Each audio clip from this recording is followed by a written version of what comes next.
No intro joke from Lynch today. So I'll just say, Adam Carolla. Yeah, get it on. Got to get it on. The church are going to mandate you get it on. Thanks for tuning in. Thanks for telling a friend. We love that about you, right, Gina Grad? That's right. Handball, Brian. Excuse me. Are you retarded? I have been laughing about that for 24 hours. Oh, thank you. I told anyone that I thought would also laugh at that. I can't stop thinking about it. That is amongst the pantheon of the commercials. As I always say, we didn't have TikTok. We didn't have video games. We had commercials, and then we would repeat what we heard in the commercial on the schoolyard. I can't believe I ate the whole thing. Mamma mia, that's a spicy meatball. Where's the beef? Yeah, like we just... That was how we entertained ourselves, and the Grey Poupon was like, pardon me, do you have some Grey Poupon? And and then nobody would laugh, and then we'd get on to the meatball commercial. Right. It was so fucking insane. You know, it Simpler was times. Entertainment-wise, it was like we were trapped in some cell, and we found some popsicle sticks and a piece of foil, and we're like, oh, you made a friend. It's my new friend. I'm going to make a God's eye out of it. Like, we didn't have shit. Yeah. All right. Right at the top, Rudy, who I met, I think, in Minneapolis last time I was there, the time before he does editing for us. He went to the Varsity Theatre show with Dave Chappelle. Oh, nice. The other night, and so he has thoughts. So we have boots on the ground. Rudy?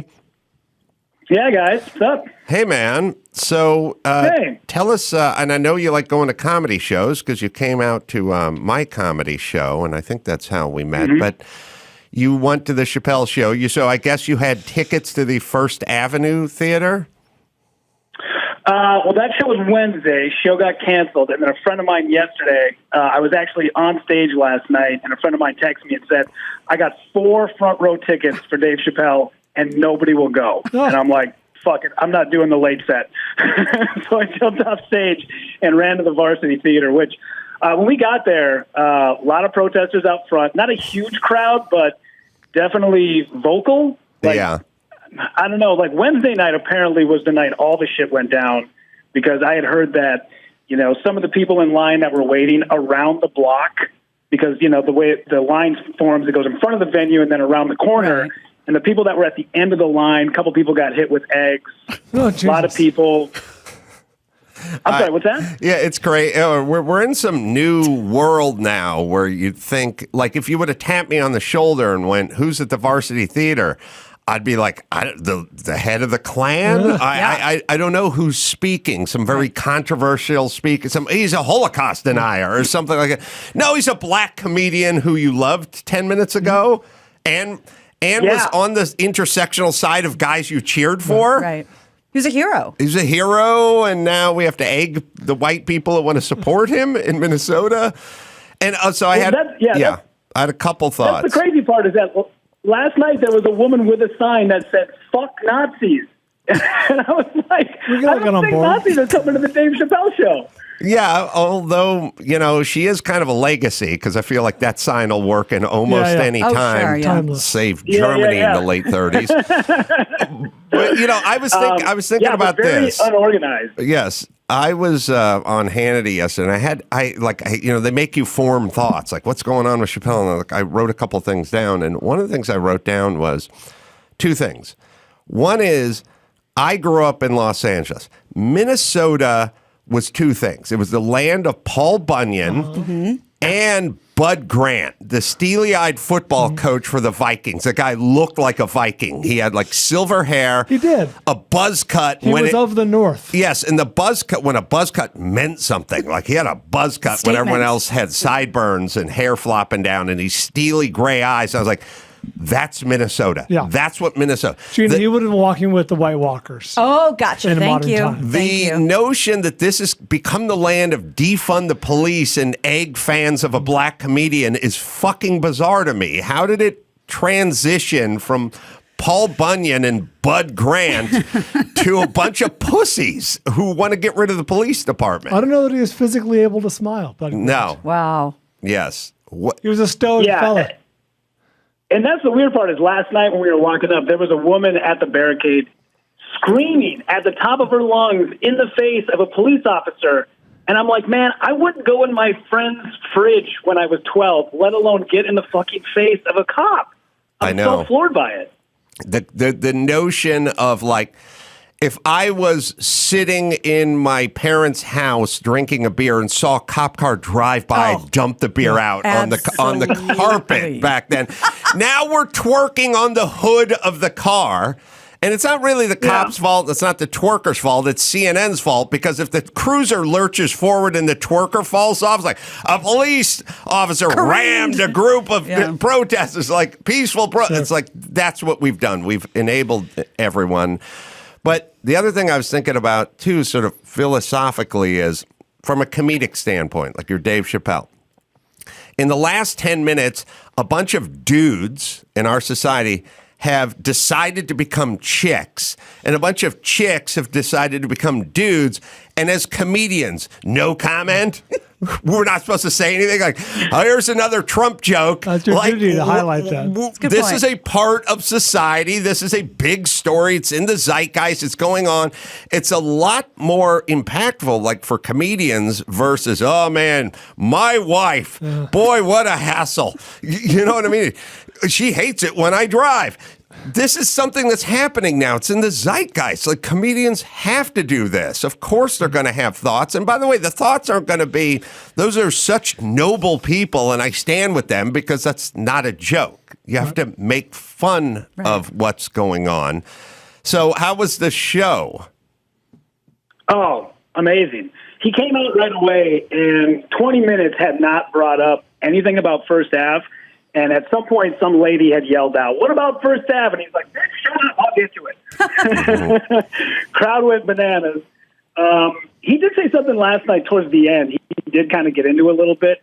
And he talked about the closer, which I went back and watched yesterday just to be like, I want to make sure the point I'm making I'm up to speed on. So I went back and watched it. And the thing I took away from that was that guy gave 45 minutes of stage time to a trans woman. And stage time for a comic is like, that's all we have. It's like, literally, I don't want to give 10 minutes to people I like. And he gave 45 minutes to a person that is a part of a group that he doesn't like. Like, the point he was making was like, you guys are on the wrong side of history. Apparently, the people from First Ave last night, or on Wednesday night, came to him and said, we're canceling the show. And he said, I think you're going to look back and you're going to realize that you failed. And they said, well, you don't understand, Dave. We're being threatened. Our families are being threatened. And Dave said, now you know what it's like to be me. Wow. And I was like, oh, shit. Like, that's, when he made that comment, it was like, it really, you could tell the room was like, it was dead silent and right on his side. And we're like, yep, we've reached that point, man. Like, he is just at that level. So, yeah, I mean, show's amazing. He told a Floyd Mayweather bit last night that blew the doors off that place. So hopefully he does it in the next special. Adam was talking about, if you're a comedian, especially today, your job is to comment like on the zeitgeist, what's going on, right? What's in the world. There's a reason we remember and still talk about Lenny Bruce, make documentaries about Bill Hicks. You know what I mean? These guys were talking about what was going on, and they were pushing the envelope, they were defying, and this whole Dave Chappelle stuff will look like Lenny Bruce getting taken off stage for saying the F word. You know what I mean? And 40 years from now. It'll look like McCarthyism, too, which is like, just we disagree. Out of step with time. 100%. I completely agree. And it's an insane time we're in. And it's also like Bruce and, Bill Hicks. All Bill Hicks was, he would just talk about the government, whatever, and he'd push against society, religion, the government, When did the people that were supposed to push against the man decide that Dave Chappelle is the man? That's the interesting time. When they became big, they're into big pharma, big government, and they hatred for Dave Chappelle. That is now what they're pushing against. Yeah. You didn't get a vaccination. You shouldn't be allowed to go back to work. Like, that's the hill you're going to die on as a rebel, as a person who pushes back. And that's why Michael Moore dresses like an out-of-work lesbian trucker. That is right. Rudy, thank you for your insights and the last-minute shove here. And if I could, where are you doing stand-up? Should we give you a plug? Sure. Yeah, I'm going to be in Indianapolis the third week of August, and then September 22nd and 24th with Jonathan Kite, friend of show, Jonathan Kite in Batavia, Illinois, at the Comedy Vault, and then I believe December 2nd and 4th, we're going to be at Vulcan Gas Company Adam said in Austin, plug. Texas. Unless Dave Chappelle does a show nearby, in which case he cancels. Thank you, Rudy. Appreciate it. Can't wait. Take care. I believe Robin Williams said that Jonathan Kite was like his ultimate hero and like mentor. Really? Like, do you have thoughts about Jonathan Kite? Yeah. Are they the same person? I don't think we're thinking of the same person. But I like Jonathan Kite. Jonathan Kite's really good, but I have a hard time seeing him being. I mean, our friend Jonathan You think about Kite. Jonathan Winters? I think you think about Jonathan Winters, who's not headlining anymore. No, He's no, let's emceeing. That's what I was going to say. Is Jonathan Kite still alive? Let's pursue this. I think Jonathan Kite does a spot-on Jonathan Winters. Yeah, I think it's so good sometimes I forget. All right. It gave me pause. I was like, oh, he's opening for who now? Yeah, speaking of Mena, you may need some supplements, baby. I am getting very warm. I don't know if you're sorry. I didn't mean to interrupt. Chris, maybe you can find this, or you and Ben.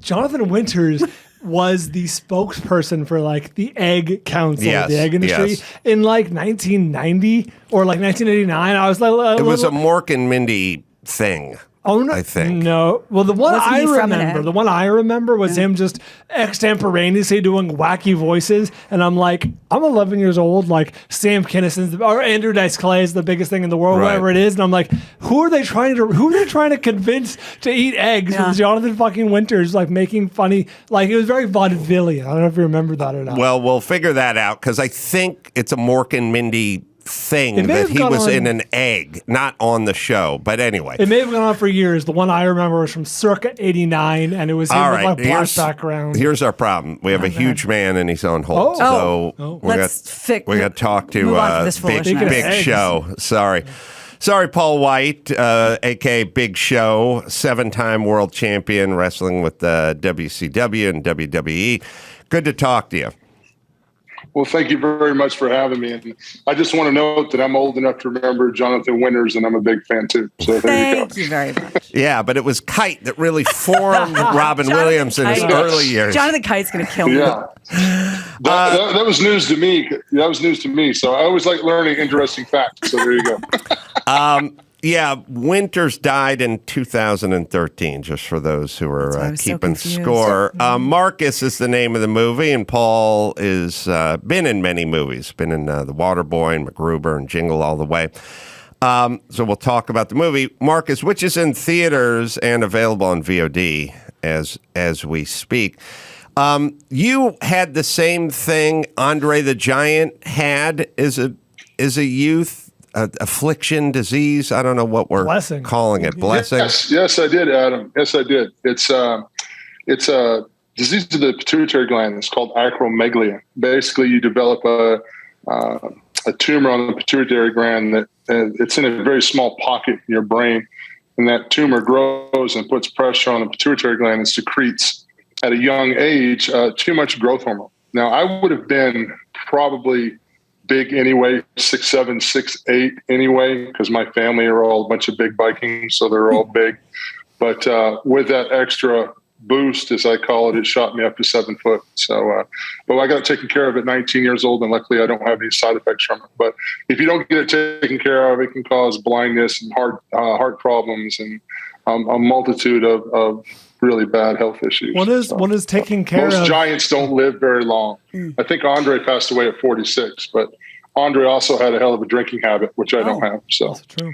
What does taking care of it constitute? Do you have it removed or medication? Or? Yeah, you have to have it removed. I mean, some of it's treated with radiation therapy. Some of it's able to be treated with medicines. I actually had what they call, this is a big word that I learned at 19, was a transsphenoidal surgery at the Mayo Clinic in Rochester, Minnesota, which they basically, to describe where the pituitary is located, for those that don't know, this is your brain, how your brain sits. Your pituitary gland is a little pocket under your brain, the bone. So if you go straight through the ear and straight through the nose, where those 2 points intersect, that's where the pituitary gland is. So they go basically, I think, through the roof of your mouth or through your nose, because they got to pull your lip up, and then they cut a hole and they chisel it out and they pack it with that. And Wow. The bone grows back, and if you're lucky, you're good to go. Sometimes the surgeries are a little rough. You have to take hormone medicine the rest of your life because the pituitary gland is responsible for so many glands in the body,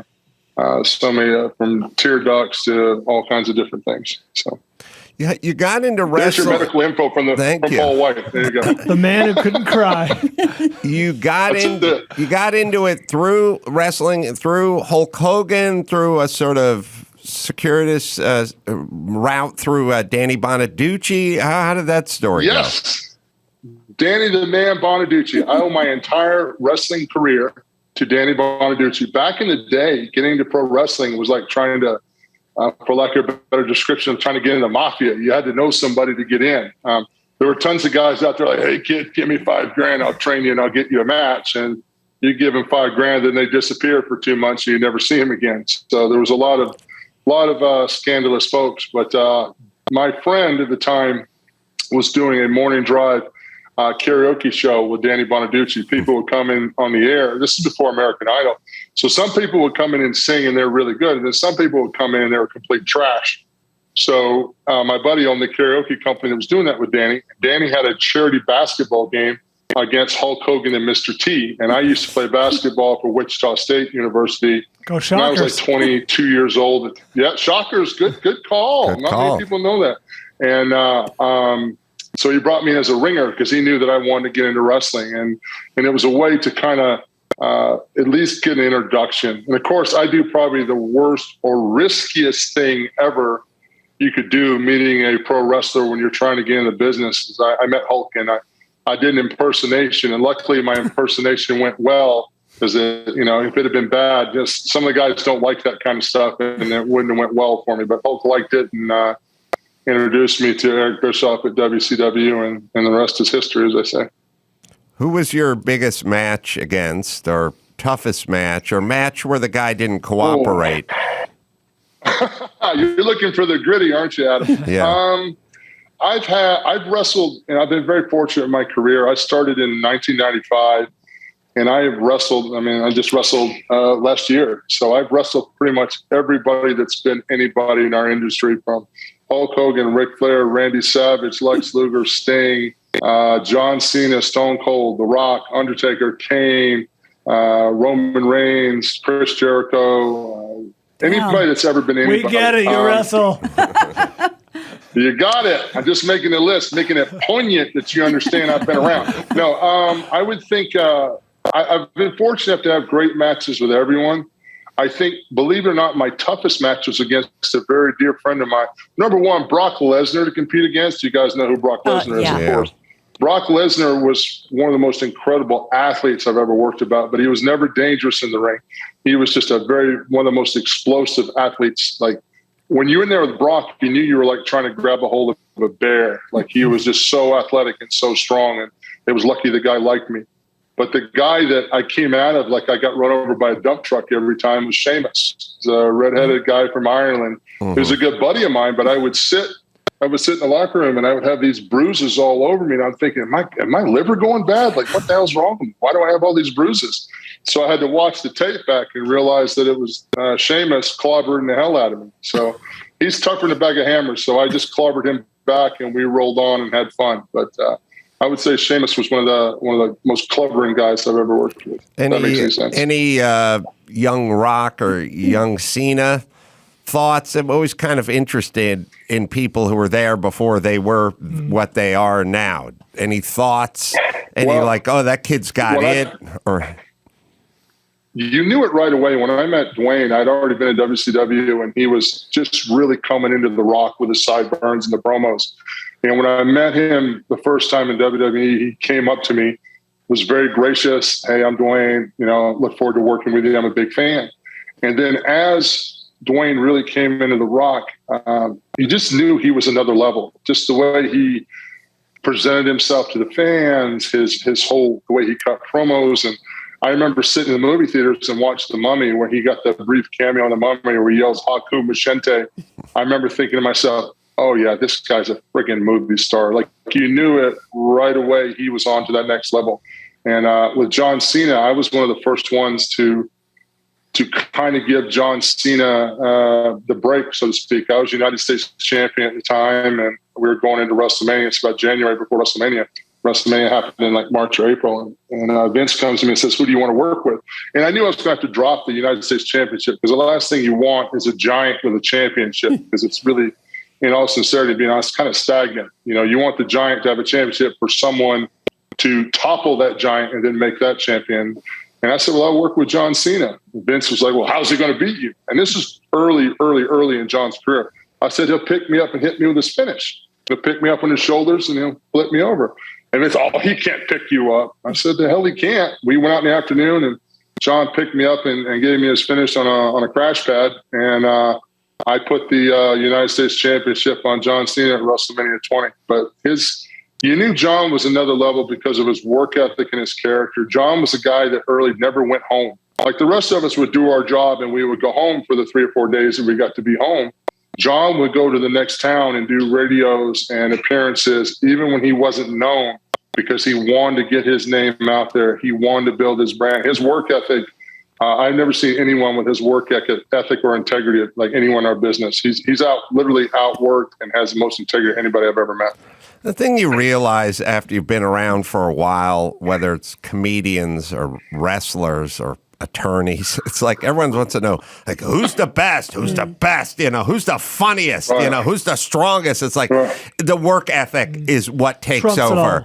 Everyone there is physically gifted, is an incredible specimen. They're all standouts in their high school on whatever team they're on, and in college, that's all of them. Whether it's the NFL or stand-up. It's like, I don't know who the funniest is. I know the guys who work at it the hardest and who go out, after they do their set and go find another set and do another set. It's kind of the Jimmy Kimmel thing. Like, he just works. Right. He's his work ethic. Other people want to sleep in. They want to do drugs. They want to drink. They want to get laid on the road. Like, they want to have a. Can it be both? Yes, unfortunately it's just hard when it's both. Now, once in a while, you get a Lawrence Taylor type who is so incredibly gifted in a sport that he can go out and do some whoring and do some cocaining. But that's once in a generation type player. The rest is really just a bunch of people that are all basically either funny or physically gifted, who's not going home and is going to go to the local radio station and get their name out there. And I would say between Cena and The Rock, those are two guys with insane motors. Insane work ethic. The Rock was always another one that worked really, really, really hard all the time. But the thing the difference between the two guys is Rock had a lot of natural talent that just oozed out of him. Cena worked and made his talent. He made his connection with his work ethic and his character too, because he was like several years later, I didn't have an opponent going to WrestleMania, and that was a big match where you want to get a big payday. That's a pretty big payday to be on a main event at WrestleMania. You want to be on it. I didn't have a match. So I was joking with John. I said, hey, man, I don't have an opponent for WrestleMania. If you need one that takes a good finish, I'm free. And he kind of smiled, and later that night, we were actually in Peru at the time. We're going to the venue in Peru. He says, I'll see you at WrestleMania. It's me, you, and Edge in a triple threat. He already had an opponent. But he remembered what I had done for him early in his career and his character. He threw me into the match and made it a triple threat and made it a good angle, which he didn't have to do. And that just shows, for me, that'll always show his character. That, and he's a horrible card player, because I used to beat his ass all the time in cards. So he can't play gin to save his life. So there you go. Based on the stories I've heard, the sort of Lawrence Taylor example of natural gifts, but couldn't keep it together, and of the wrestling world is like the Ultimate Warrior. I don't know if your career overlapped with him, if you knew him. No, not really. I interacted with Warrior very briefly, and I just knew that he was one very super intense individual that was like working on a different stratosphere as his mind. Like when I was a young guy in the business, like I talked to him for 5 minutes, and then I kind of avoided him because the dude scared the hell out of me because he was out there, man. So that wasn't my gig. Can we get you alluded to your Hulk impersonation all those years ago on the hardwood that really made your career. I can do it, and I'll do you a Hulk impersonation, and I'll throw to what I'm excited about. Okay. Well, let me tell you something, Adam Carolla, dude. What I'm here to talk about, man, is that movie Marcus, brother. Because I'm in this movie, and I play a security guard named Gus, man. And this movie's about mental debility, man, and mental health wellness, dude. So you need to check this movie out, brother, because you'll learn something about mental health awareness, brother. Spot on. And awesome. I would say on VOD and in theaters as we speak. I'm seeing a note here that says that you may be returning to the ring as your character from the Waterboy, Captain Insano. Is that any truth to that? There is truth to that. That was the most unkept secret in the history of the wrestling business. Everybody's so excited about it. When I initially made the transition from WWE to AEW, I wanted to get into commentating because I want to be around the business, but I can't wrestle every night anymore. Let's face it, I'm 50 years old, so it's time to do other things. But when I was talking to Tony Khan, I wanted to wrestle a little bit and compete some and help enhance the younger talent. And he says, why don't you come back as Captain Insano? And we're talking, and I'm like, dude, well, if you get the rights to Captain Insano, I'll dress up and do it. That'd be a lot of fun. He says, well, let me work on it. And Tony Khan secured the rights to Captain Insano, and we're in the process of getting the gear together, the costume, and then finding the right opponent and the right angle to introduce it to help, have some fun with the fans, and also find the right opponents to help elevate in AEW with Captain Insano. So we're going to, because Captain Insano shows no mercy. So there you go. Is where we talk about the Ultimate Warrior? Yeah. Is he with us? Yeah. Did he pass away? No, he passed away. Okay. That's he did what pass I thought. away. He did pass away. He actually, I think he went in the WWE Hall of Fame, and I think he passed away, 2 days later, maybe, day and a half later, 2 days later. But it was a great, on one hand, it's tragic to lose someone, but it's great for him because he came back to the WWE because there was so much turmoil between him and WWE and Vince, and they were able to mend fences as businessmen and gentlemen. And then Ultimate Warrior got to come back to the WWE fans and say thank you for all the great work that he done. So I know that meant a lot to him. I worked a lot with Jim's family, his wife, and worked on some projects with Special Olympics and Be a Star rallies and stuff like that. So Mrs. Warrior was amazing to work with. He, the Ultimate Warrior, died in 2014. And also on a happy note, he died a year after his hero, Jonathan Winters, died. Oh my God. At least That's he didn't really, have to be that's here. beautiful. Yes. And Jonathan Winters comes back into play. That's right. Wow. And by the way, Ric Flair, can we just talk about that for a minute? And I Sure. think I'm actually talking about Ric Flair, that he has one more match coming up, Yeah. and he's, 73? Let's hope so. Not Ric Flair that works down at Acme, right? That's right. The real Ric Flair, That's right? exactly right. Okay. Do you have thoughts about that? Yeah, Ric Flair was my biggest hero when I was a kid. When I played basketball, I used to woo after a dunk. When I dunked the ball, I'd woo, I'd strut. I would talk shit in the low paint. I'd be like, in order to be the man, you got to beat the man. Like, to me, growing up, Ric Flair was the epitome of the greatest. And most of us that are wrestlers that grew up watching wrestling, we were all fans of Ric Flair because he had everything. He had the hair, the jewelry, limousine riding, jet plane flying, son of a gun. You appreciated that charisma and that character. And then the first time I met Rick, I remember I had to go outside and lean up against, I was in Chicago when I met him at the Allstate Arena, and I met him backstage, and the locker rooms, I had to go outside the door there, and there's a concrete wall, and I had to lean against it to get my breath because I almost fainted meeting him because it's just, you don't expect that young, you don't expect to meet somebody that's your hero. It doesn't happen. And I got to work with Rick. One of my title wins was actually over Ric Flair. So, Rick's a hell of a character, man. He's got 14 lives, not 9 lives like a cat, 14 lives.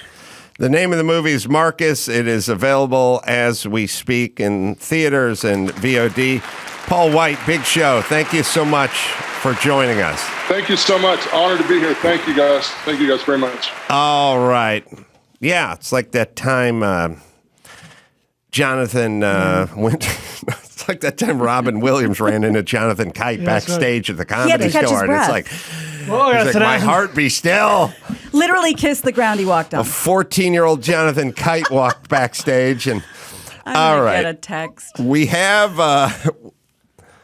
the egg, we have the clip. So what I was saying about Jonathan Winters and the egg committee or whatever was it was probably born from him on Mork and Mindy coming out of an egg, and he played a baby, I think, at a certain point in that series. You know when they do that weird stunt casting on season 3, and here comes the legendary Jonathan Winters from an egg. I just hope it's healthy. I just hope it doesn't get the bedroom set. I love you, Min. Cracking open.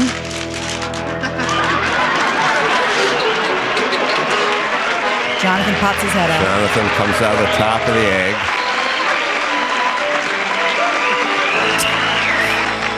It's a boar. It's a man.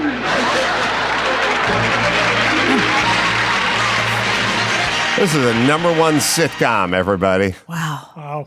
Crazy. So, yeah, I guess the egg committee or board saw that and went, we got our guy. But Brian's right. Like, who needs to champion the egg? Because remember, the slogan was the incredible edible egg. That was it. And on top of that, like, I'm like, what kid or who are they trying to appeal to? Like, make eggs cool with fucking 70-year-old Jonathan Winters? Well, one thing, what we do as a society is we get on to something and then we stay on it for a long time and then we argue about it for a long time and then we forget about it and then it becomes, I don't know, I don't have thoughts about that. So we're doing that we moved from like eggs. We started with eggs. Then we went with how many cups of coffee can you drink a day? Then it was like how many glasses of red wine can you drink a day? And now we're on trans rights. But we started with eggs. And eggs... This must make Vinny insane. There was a lot of like, you can eat like 3 eggs a week. It was 3 a week, yeah. You can eat like 3 a week, but we'd kind of want you to go with the egg white most of the time, so it'd be okay. And you'd like sit around and these assholes would be pontificating on the TV going, well, if I had a young son or a daughter, I'd like her to keep it at maybe 2, have a nice bowl of oats, for breakfast and some whole grain bread with some margarine on it. That's a healthier breakfast, but a heart healthy. We did heart healthy. We got fucked by 3 things. We got fucked by meat is murder.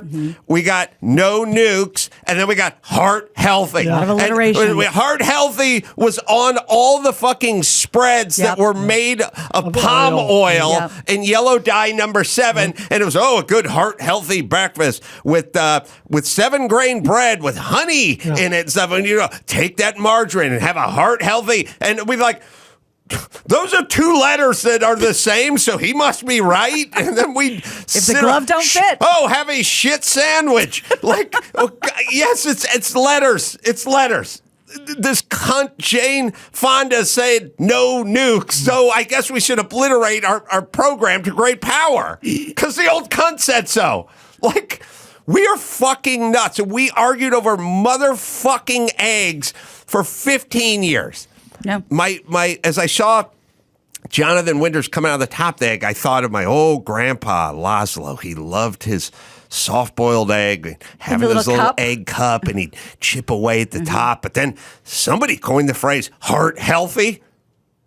And then my grandfather had to be interrupted. You know what I mean? Like, well, you should really have some oats or some porridge or some toast, but you could have your egg on Monday and Wednesday.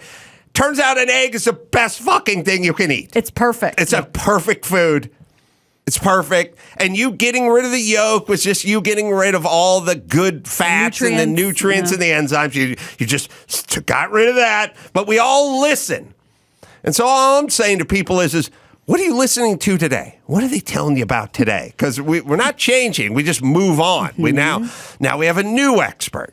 And they're going to tell you about community policing or whatever it is they're going to tell you about. There's always someone to tell you about it, and then there's always fucking lemming retards. They're like, oh, so if 1 mask is good, then 2 masks is twice. Okay, that makes sense. Heart and healthy. We're fucking idiots. We never stop. We argued over fucking eggs. So the egg council needed to be formed because we're like, It used to be eggs and bacon for breakfast, and now it's heart-healthy sprouted toast and margarine. Oh, we and were a margarine house. No, I'm sure you same. were too. We were an egg beater house. in the tub. Yeah, so Yep. we're losing a lot of our margin here, and so we need to make inroads back into America, so we were going to do an ad about Make eggs cool. Oh, God. It's so fucking maddening. It's gross, and if we have time for it, literally 60 seconds, speaking of old-timey commercials, I found one over the weekend that is so grotesque by today's standards. I would love to show it to you. I'd love to see it, but also, who are these experts? You know what I mean? That's the question. Who are the COVID experts? It's like, we know. you got to be at least 6 feet away, and you can't now. If someone hands you potato salad, you need to wipe it down. Who are these experts? Who are the fucking experts? They'd be on Good Day LA, and they'd be sitting there, and it's like Dr. So-and-so, and it's like he's a cardiologist from Johns Hopkins. Well, one egg or half. You could do like an egg and a half, and then if it's a leap year, you could do maybe a second egg. Shut the fuck up. Who are these people? When bigger question, stop listening to them. Just stop it. They don't know what the fuck they're talking about. Yeah. All right, commercial. This is from the 50s. My dad was always really into, like, we had the videotape of like those crazy old commercials, and I love this shit. And I came upon a Jell-O commercial, and I thought, oh, how wholesome.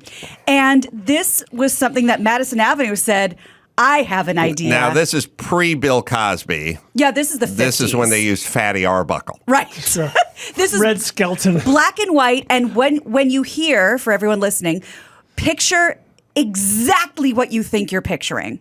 All right, go ahead. Back to present ancient Chinese pantomime. Oh, no. Just for fun of it, Jell-O tonight. Back to present small Chinese type baby waiting for dessert. Chinese mother bling baby Jell-O. Famous Western delicacy. With the chopsticks. Poor Chinese baby. He unable to tell if this Jell-O is strawberry, raspberry, cherry, orange, lemon, lime, apple, black raspberry, black cherry, or grape. Glape. Jell-O come in all 10 flavors. Poor Chinese baby. But Chinese mother bling baby, great Western invention. Spoon. Spoon was invented for eating Jell-O. Baby find this is grape Jell-O. Deep, dark, delicious new flavor. Chinese baby very happy. Valley. So end ancient Chinese pantomime. Is pretty good commercial, no? No. That was Paul Thomas Anderson's dad doing that voice. How crazy is that? That is crazy. Holy Cherry? Raspberry? That's from the 50s? Yeah. Wow. They're great. Yeah, you couldn't introduce an Asian character without the big bong. Yeah. hit. Yeah, with the And- gong. So you know And they're there Asian. was actually one other commercial for Bel Air cigarettes, which I've never heard of, which made me want to smoke so bad. And it's only like 30 seconds if you'll indulge me. Yes. This seems like the most fun in the world. Two good-looking young adults swimming, splashing in a lake. Go ahead. For the clean difference in today's smoking with new Bel Air cigarettes. Breathe easy. She's on a Smoke hammock clean with a Bel Air. Over the Air lake. fresh menthol blend. The clean difference in taste. Deep set recessed filter. The clean difference in filter tips. Breathe easy, Ooh, breathe easy. with new Bel Air. Dude. How fucking enchanting is that?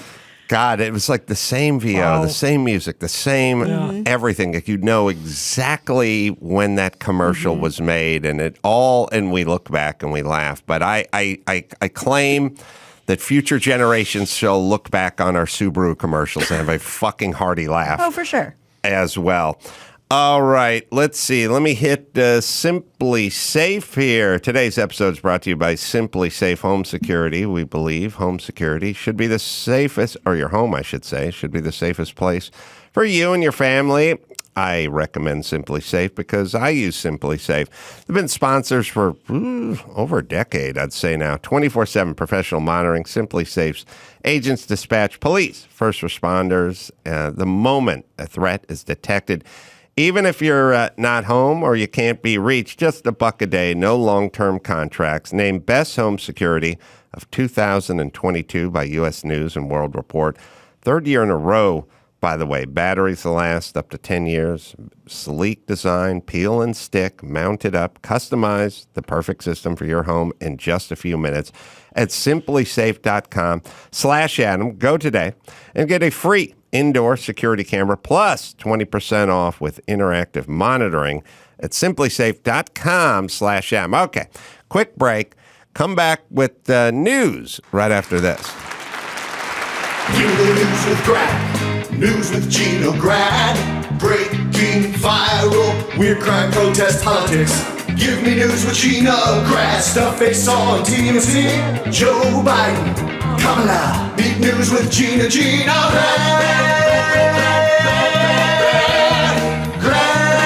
The news with Gina Grad.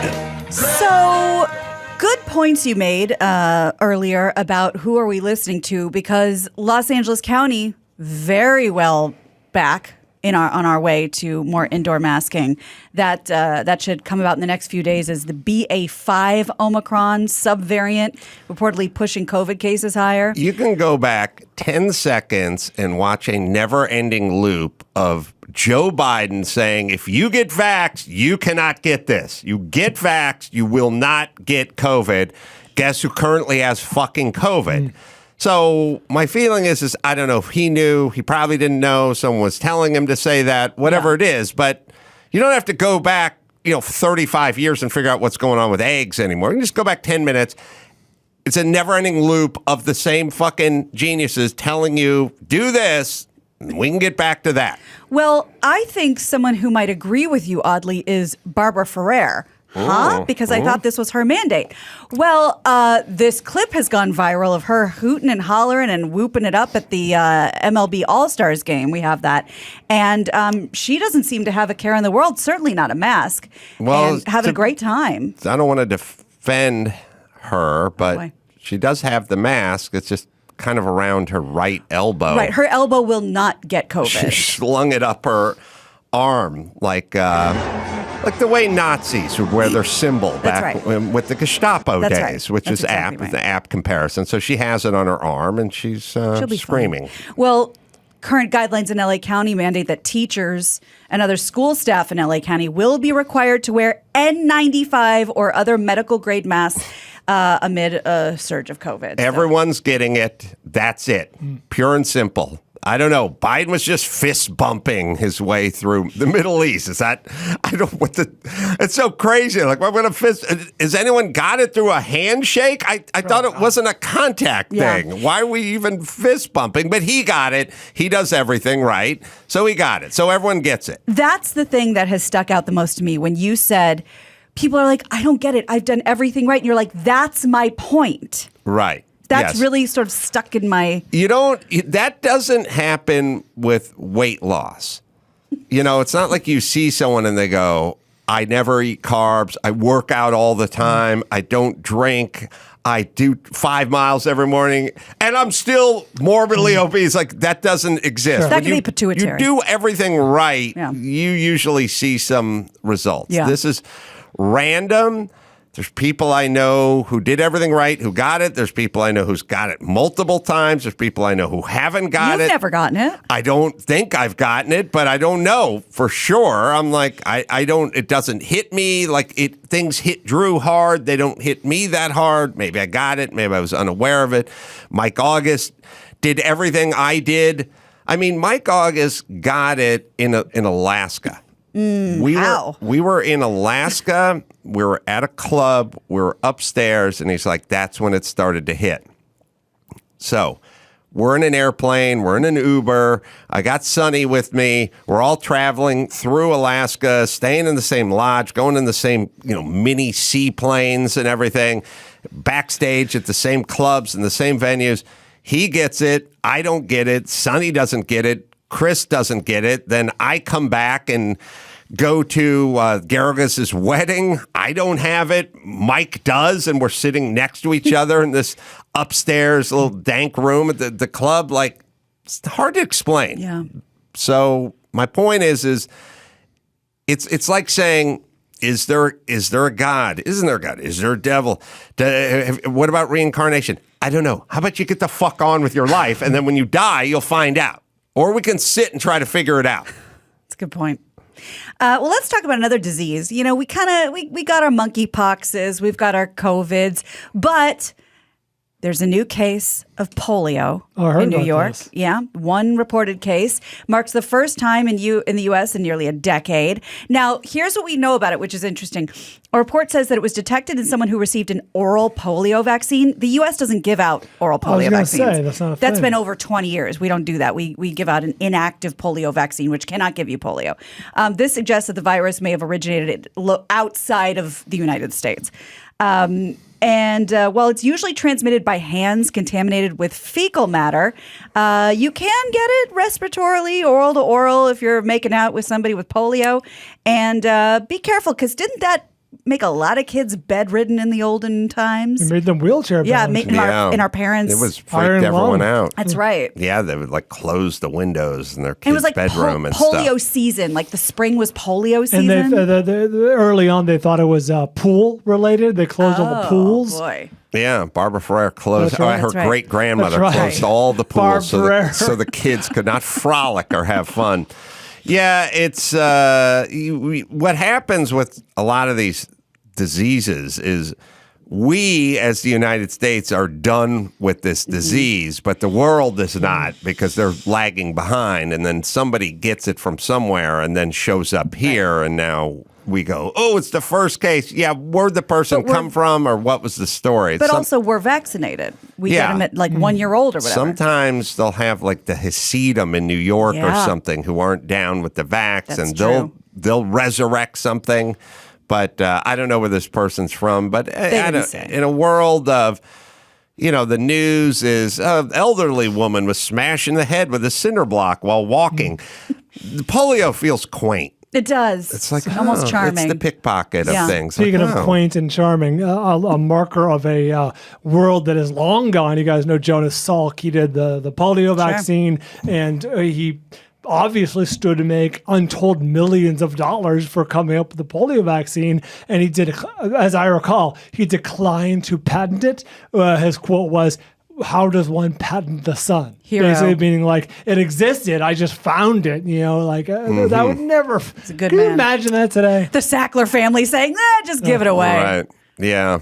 Well, that's why I guess we hold him in such high reverence, right? Yeah, after you just learned about him. So there was some, you might know this from TMZ, but there has been some like crazy Ricky Martin controversy. Yes. And now that it's come to sort of a close, I feel like we can talk about it, because I didn't want to just shit on the guy. I didn't know what was going on. Yes. So let's talk about it. Ricky Martin's nephew has withdrawn his claim that Ricky Martin stalked him and lured him into an incestuous relationship. The 21-year-old went to authorities in Puerto Rico to claim that he and Martin had a sexual relationship for 7 months, and that Martin continued to pursue him after he called it off.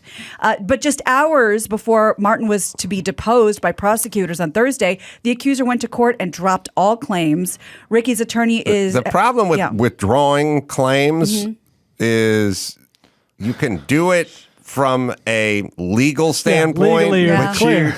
You asked me in 20 years, Ricky Martin... That guy was blowing his nephew. fucking his nephew, yeah. He was fucking Menudo his and nephew, incest, right? That guy. Yeah. What happened to him? Right. That's the problem. That's true.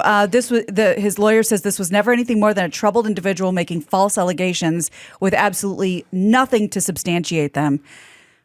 It's dropped, and we shall move on. Well, I think the idea was that his nephew had emotional issues, and so maybe that's where this stemmed But from. you know what causes emotional issues? Yes, Incestuous that's right. relationships. It's going to be hard to explain to Tessa someday just what a phenomenon Ricky Martin was. Ushered in. Is that something you're going to have to explain? You know what I mean? Like, it's going to I'll seem tell you about absurd. Jonas Salk, That's right. and then two Great Americans. That's right. Like the fact that he ushered in basically a wave of music. You wouldn't have Mark Anthony if it wasn't really. Oh God! So, You're right. Lock him up. Some good, some bad. Lock him up. Oh, speaking of Mark Anthony, I didn't mention it, but we all know that J-Lo and Ben Affleck are married and vacationing in Paris with the kids. I don't get. They did the Vegas thing. This Yeah. is another thing that was covered on TMZ shortly after the Ricky Martin story. So I'm abreast,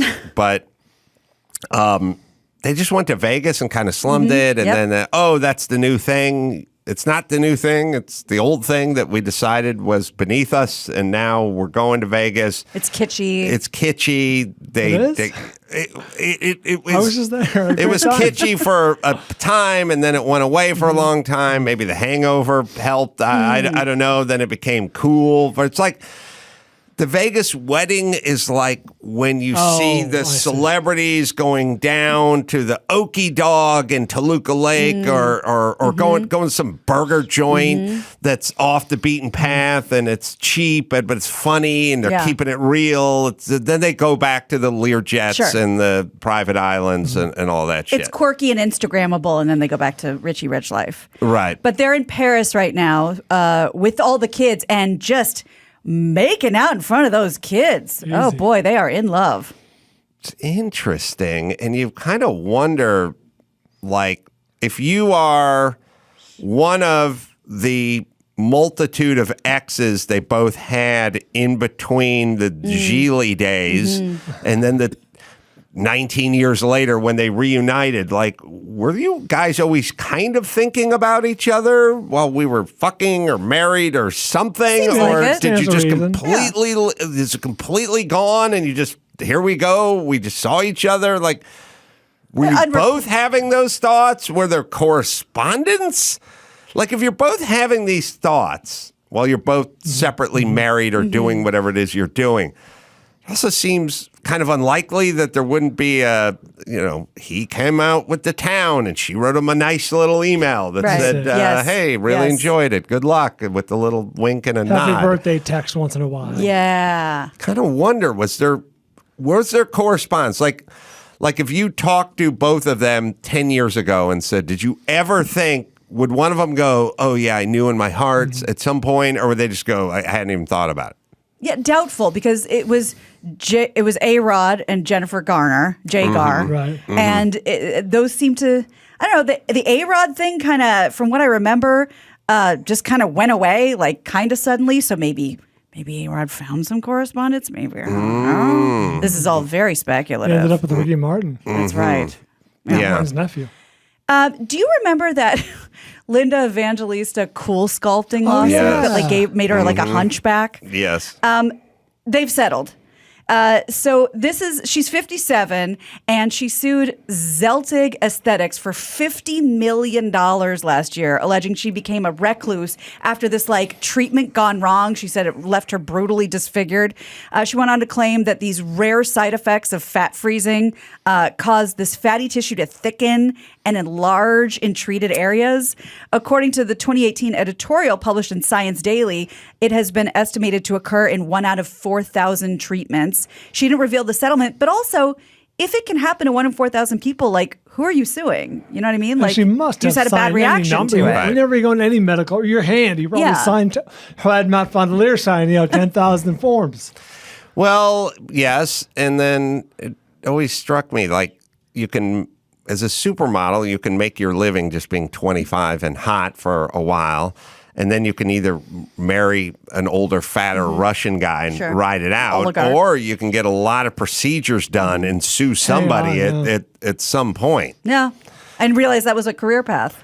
Well, it is. It's viable now. Get on it. And there's it's always about damages. And when you're a troll and you're trying to get something fixed and it goes south, there's not as many damages because it's not like, oh, this was your career. But when you're Linda, who I think quietly could have been the hottest of all the supermodel groups. I absolutely agree. Remember when all the supermodels would go on Oprah? Linda Evangelista was it. Was it all in her eyes? Because her eyes beautiful were so almond eyes, amazing, and she pulled off a short haircut like no other. When that was not as featured in Freedom 90, the George Michael video. Yes. She's shown above all the other stars. Indeed. That's not fucking rules. Yeah, it is. Great. All right, let's see. You be the casting guy, the sleazy casting guy for the Freedom 90. Okay. Who are you? I'll be George Michael. What do you mean? Who am I? I'm your assistant. You want a coffee? Evangelista. Fuck you. I'm George Michael. All right, but it's not out that I'm gay yet. Oh, okay. Okay, so Now, you're trying to George, pawn off some of the hot chicks. We got quite the roster set up today. Keep your hands to yourself, kid. We got Lynch Evangelista. Which one is she? The hottest of the hot. You'll know when you see her. Yeah, I know saw that somebody walking in. Kind of like short, a bob haircut. Short blonde hair, just smokes. Naomi Campbell. Yeah, she's Linda's a little bosomy. Yeah, she is. Yeah. Up top, bro. Mm-hmm. Yeah. Anyway, what? So why you tell me this? Naomi Campbell's going to be there. Ebony Goddess. I don't know that name. Is there? Are there any dudes like? Actually, there are a couple dudes. Weird that you would ask about that, but yeah, there are a couple of fellas in the old video over there. Just get some for the ladies. We had the ladies. They buy CDs too. Mm-hmm. Yeah. So who are the dudes? I mean, Cindy Crawford's going to be there. Not a dude, obviously. I don't know that name either. Cindy Turlington. I mean, dude, we're talking the hottest. I spared no expense with this. Went to a lead modeling agency. I know you're talking about going out to dinner with the ladies after the shoot, but fuck yeah. What about the dudes? Are they going to be able to come too, or? Yeah, I mean they'll be invited as a courtesy, but I really hope they don't come. They're handsome, they're handsome fellas. They're supermodels, not to the level of a Claudia Schiffer, for example. I don't know who that is either. Oh, but she's world famous. Yeah, she's very, very pretty. Yeah. Aren't you British? Oh, yeah. I forgot. Sorry. All right, scene. I forgot I was British. Jesus Christ. Getting into character. Yeah. Tell. Let's talk Top Gun because it keeps hitting these milestones, and we have the latest one. Top Gun Maverick has grossed $623.8 million. That was like a day or two ago, so it's surely gone up. In North America, passing Avengers to become the 9th highest grossing movie in domestic box office history. Well, I think this is good because all the crazed special effects that are all done on the computer now, it's just become overwhelming with a lot of these movies, and these guys getting in the what are they flying? 14s or 18s and putting a GoPro on their helmet, being F-14 being launched off carriers, and it's cool. The tactile sort of old school analog excitement. Yeah, good for them. It's great. I'm just glad people are going back to the theater. It's such a great rebound for the industry. And isn't this kind of a middle finger to China? Yeah, it's a win-win-win. Yeah. And it's good. It's sort of patriotic. Yeah, it's good. It's a good sign. And it's a quality movie. If people like it more than me, I can acknowledge it's a good movie. I'm glad that people are going to see, not fucking watch me say this, Transformers 8. That's a good movie. Yeah. And some of the movies that it needs to leapfrog over, I'm sure you'll know, Titanic, Jurassic World, Star Wars The Force Awakens, Avengers Endgame, Spider-Man No Way Home, Avatar, Black Panther, and Avengers Infinity War. I don't think I've seen any of these. Those are some good movies. Maybe it's not for me. Yeah. Yeah. All right. Let's see. So remember we were talking to Joe DeRosa about how, a year or two ago, they literally were giving penthouses away in New York. I mean, that when he said, we got to strike while the iron's hot, that shit is over. The average monthly rent now for Manhattan is over $5,000 a month. For the first time, brokers say demand and prices are headed to go even higher in the fall. And if you're wondering how we compare, and we're all going broke out here from rent and mortgage, we're only $3,000 a month compared to New York's $5,000. Any guess where the cheapest rent is? What the state with the cheapest rent is in the country? Arkansas. That's what I thought too, but no. Louisiana. They have something with a lot of space, so I'm saying like Wyoming. West Virginia. That makes sense. $800 a month. But I don't know. Is New York, but anywhere on Manhattan, it's like such density and populace and stuff. And then Los Angeles, like spread out. We're getting to like Sunland and stuff, and we get into some weird dicey kind of.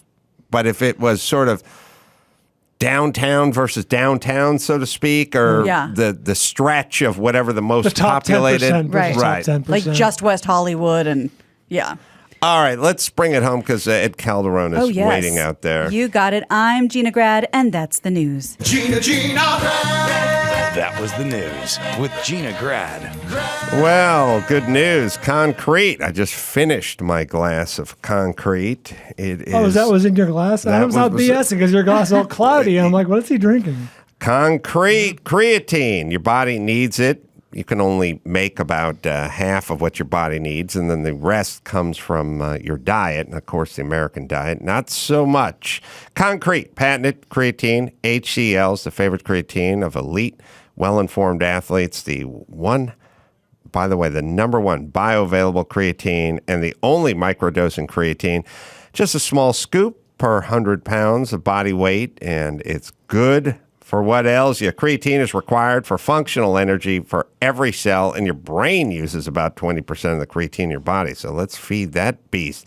It's Concrete, right, Dawson? Take control of your health, both body and mind, to build a better you with Concrete. Register now at con-crete.com/podcast. That's con-cret.com/podcast for a chance to win a $500 Walmart Visa gift card. Available now online and in-store at Walmart. Concrete is truly life-changing and performance-enhancing. Ed Calderon, who's a security consultant and instructor and an expert on all things Mexico, is going to come in. He's going to tell us about the cartels and fentanyl and the border and stuff you've never even thought of that'll scare the shit out of you right after this. Adam Carolla's 6th book and audiobook. Everything reminds me of something. Advice, answers, but no apologies. And since I'm talking Mexican food, I must admit I'm not up to the burrito challenge anymore. Burritos are huge. They went in the same direction as cupcakes. They got massive. If your lunch is a burrito and a cupcake, you ain't eating dinner. I've seen rolled up carpet with less heft than your average burrito. You could bludgeon someone to death with a modern burrito and then eat the murder weapon and cover your tracks. Everything reminds me of something. Available now, wherever finer books are sold. Ed Calderon, who knows everything Mexico and border and cartel. Am I right about the burritos? When I was a kid, a burrito was half the size that it is now. Something happens to Mexican food when it crosses the border, and it's just like the Godzilla thing where it just goes giant, Yeah. That's burritos in Mexico are, small, something you could eat 3 of them maybe in lunch. Yeah, we supersize everything here. Like nachos when I was a kid were like nachos. Now it's like they're covered with piles of shit. You can't get through them. Burritos in California are just their whole it's a whole new thing. Like I don't recognize any of it as a Mexican when I see the giant burritos. All right, good. I was dead nuts on my burrito take. Yes, hot burrito take. That's pretty good. Well, so Ed, we bring you in from time to time. You catch us up on what's going on. Now, the border seems like a shit show, but that's only if you watch Fox or read the Wall Street Journal. If you watch CNN, there's nothing going on at the border.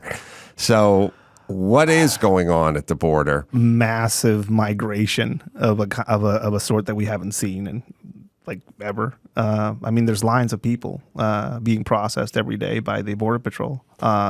Remember the kids in cages thing? Remember when Trump was president? It was like, there's kids. It's gay. AOC was out there taking pictures by chain link fences and stuff like that, weeping for the children. Not so interested anymore. Well, now there's no more kids in cages, but there's people from all over the world making their way to the border. Not just Latin America. It's Northern Africa, Europe. People from the Ukraine are coming over as well. And a bunch of other people that are mixed into the bunch as well, that nobody kind of really knows what they're about. But just the mass of humanity at the border right now is, some of the people that I've talked to who are familiar with cartel circles tell me that, drug trafficking is, going the wayside as far as some of the money-making aspects of the border for some of these cartels that control some of the border. They're paying the toll when they cross, so they're making So they're making money off of trafficking. Anything that it involves crossing that border is taxed by cartels. They'll sell you a backpack full of canned food. They'll sell you your camouflage suit so you won't be seen if you want to cross through the desert, which is right now they don't even need any of that. Right. Right now they're just basically getting ferried to the border, be it by a bus, be it by a car, and they just get crossed and they get coached on what to say to the immigration officials, and they're just waiting in line. You know, it is. What I'm always talking to Dr. Drew about this. Like, to what end? Like, why is this beneficial to us? Why does the Biden administration do this? Why are, we have all the fencing there. We could have put it up, but we took it down, and we made all these proclamations. And I guess the word got out that Biden wasn't going to enforce the laws at the border. But what's in it for him? Now, 10 minutes ago, what was in it for him is more voters.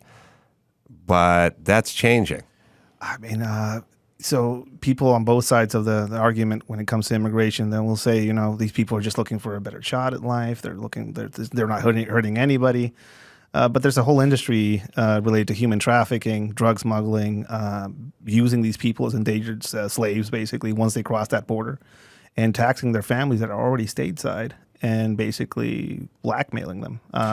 Is there such a thing as randomly crossing the border? What I'm saying is let's just say I went down to Silmar. I grabbed myself a nice 19-year-old Mexican. Oh, better yet, Silmar's too far. Let's just say I walked up the street and I went to the Home Depot. Okay. And I grabbed a day laborer and I just transported him to 10 miles on the other side of the border in Mexico. Would there be such a thing as him just coming across without being contacted by a cartel? There's people that do it individually, but if they get caught, they're going to get beat or worse. By the cartels? The border is owned.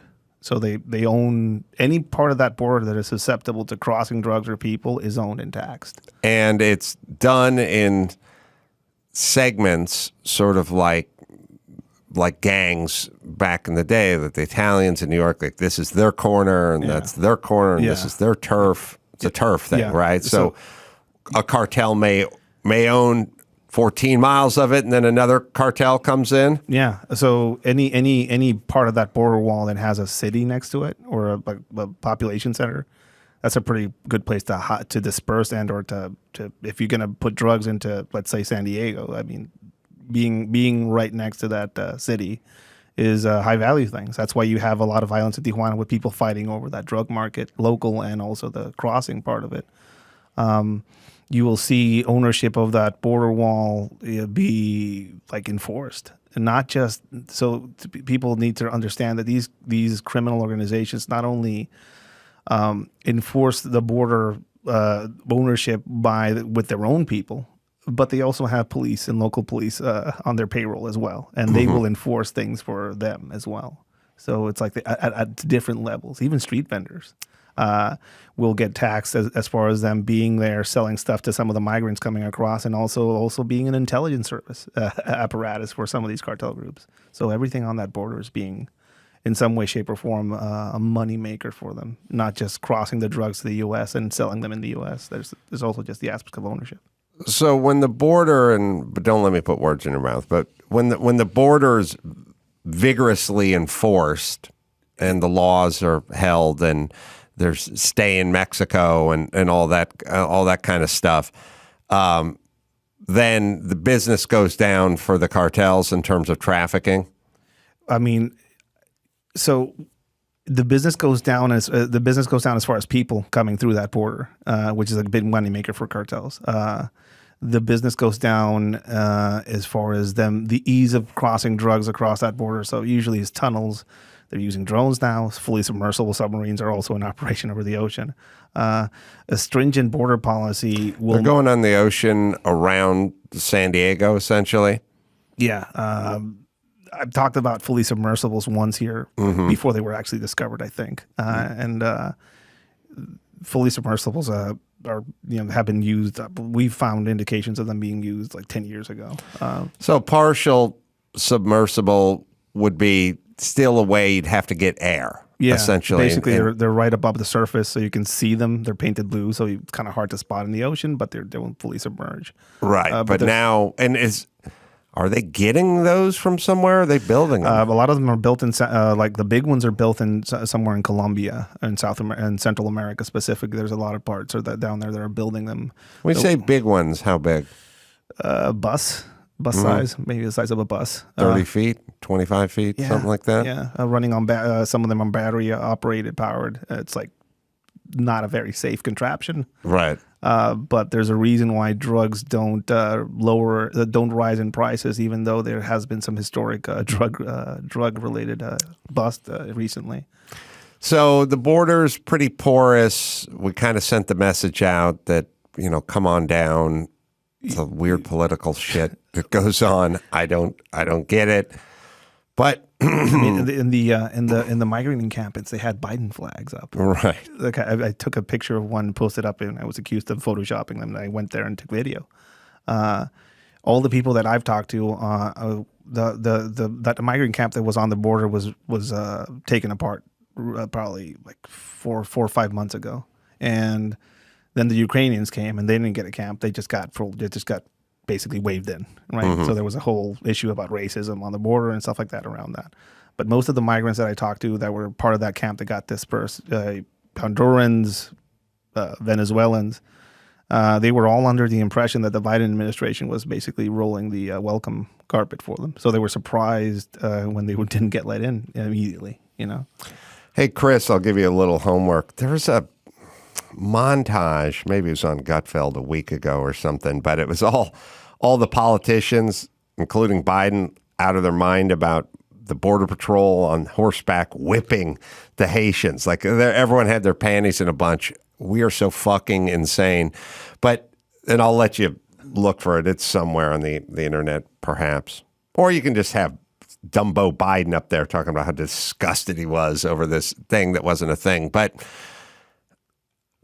so we're shooting ourselves in the, I was going to say in the foot, but it's a little more in the thigh or the stomach when it comes to the border. Now, what is that? And then also fentanyl is killing tons of people, but CNN can't really get into how many people are being killed by fentanyl, because the next question is going to be, how the fuck is it getting in here? And then the answer is going to be because of the border, and CNN doesn't want to report on the border. So we don't even get the fentanyl coverage as well, which is just a byproduct of a shitty policy at the border. Yeah. I mean, fentanyl, number one, most of what is getting trafficked now is fentanyl. It makes economic sense for cartels. It's being sourced from China, pumped into the country. Some of it is already there has a history of already being manufactured in Mexico through shady pharmaceutical companies. And it's being infused in everything. I mean, they're cutting cocaine with fentanyl, which is scary. I was recently in Virginia, and I heard a story about 2 kids that did their first cocaine bump somewhere in a party out there in Virginia. Mm-hmm. And they didn't wake up. Yeah. Because it was laced with fentanyl. Some research about where that came from, Mexican sourced. They are now concentrating their efforts on manufacturing fake pain medication. Pill presses are a common thing now, being found in drug laboratories and safe houses in Mexico right now. 1 million fentanyl pills were just seized by the DEA and connected to Sinaloa cartel. And so everyone goes, oh, yeah, big bust. On the other hand, it's like saying, we killed 1 million termites under your house. It's like, okay, where's the other? Where's the rest of the termites? That's a drop in the bucket. It is. It's I don't know. I don't know the details about it. Is it fake oxycodone? Is what they were making? I think. Yeah, they say fentanyl pills or whatever. It's probably the farm. I mean, look, everyone here is strung out on some kind of fucking pharmaceutical. We have tightened up. It used to be you could kind of go to Dr. Feelgood. He'd give you 100 whatever oxycodones, and you just go get what you wanted. You know, now we restricted that. So well, that's not going to last if you have people that are addicted to it. So Yeah. we need bootleg shit that's Yeah. coming from across the border. It is, if you think about it, bringing a brick of cocaine across that border under a tunnel, maybe a submarine, or if you want to put it on a person, actually smuggle it across. That's pretty hard. But now you have medication in pill form packaged like a normal medication. You grab some of it, put it in your purse. You won't get searched. Right. So imagine the amount of stuff that you can put into this country just dump a bunch of that on a few people that are crossing the border, or you make a large drug load of it. The reason I say that is because it's everywhere. I've seen it in weird, I've seen some of this it's relatively new. This phenomenon of making this fake pain medication with fentanyl coming from Mexico is probably, I don't know, I'd say 6-7 years old. But now it's like that's what they're focusing on now. Mostly medication of that nature. And also, I mean, you can't, some of these pills, unless you're like a you have a doctorate in knowing exactly what you're looking at, some of these pills are pretty convincing as far as what they look like. In a dark club somewhere, somebody hands you something, What is, China's got to be laughing their ass off at us. So, you in Mexico, you have an open leftist presidency right now, like a completely open supporter of Maduro. They didn't during the referendum as far as the Ukraine. They said they didn't want to give any opinions because they're really friendly with Russia right now. Right. There's Russian intelligence is all over Mexico right now. Really, it's always historically been like a hotspot for it, but now it's like a very specific presence there. As far as China goes, most of the violence in the country right now is focused on the Pacific side of the country for a reason. There's a lot of stuff going on the Gulf of Mexico side, but most of it is focused on the Pacific side, ports and violence related to controlling those ports. And it's directly related to the fact that those ports are basically a corridor or an open door or a supply chain from China as far as precursors to make fentanyl and fentanyl itself. And methamphetamine derivatives to make that stuff in Mexico and put it up into the United States. The story that didn't make nearly the news cycle that it should have was the 53 migrants found dead inside a tractor trailer in Texas last month. Again, it's not something that CNN wants to get that into because the next question is, what the fuck? Yeah. But so they don't cover 50 some odd people. You were talking about a mass murder. I mean, it's one, you shoot up a school and you kill 6 kids. That's a tragedy. This is 50 plus human beings being cooked alive inside a container. Again, something that happens a lot in Mexico. Drug smugglers and people smugglers putting people in a truck and abandoning them somewhere before they cross.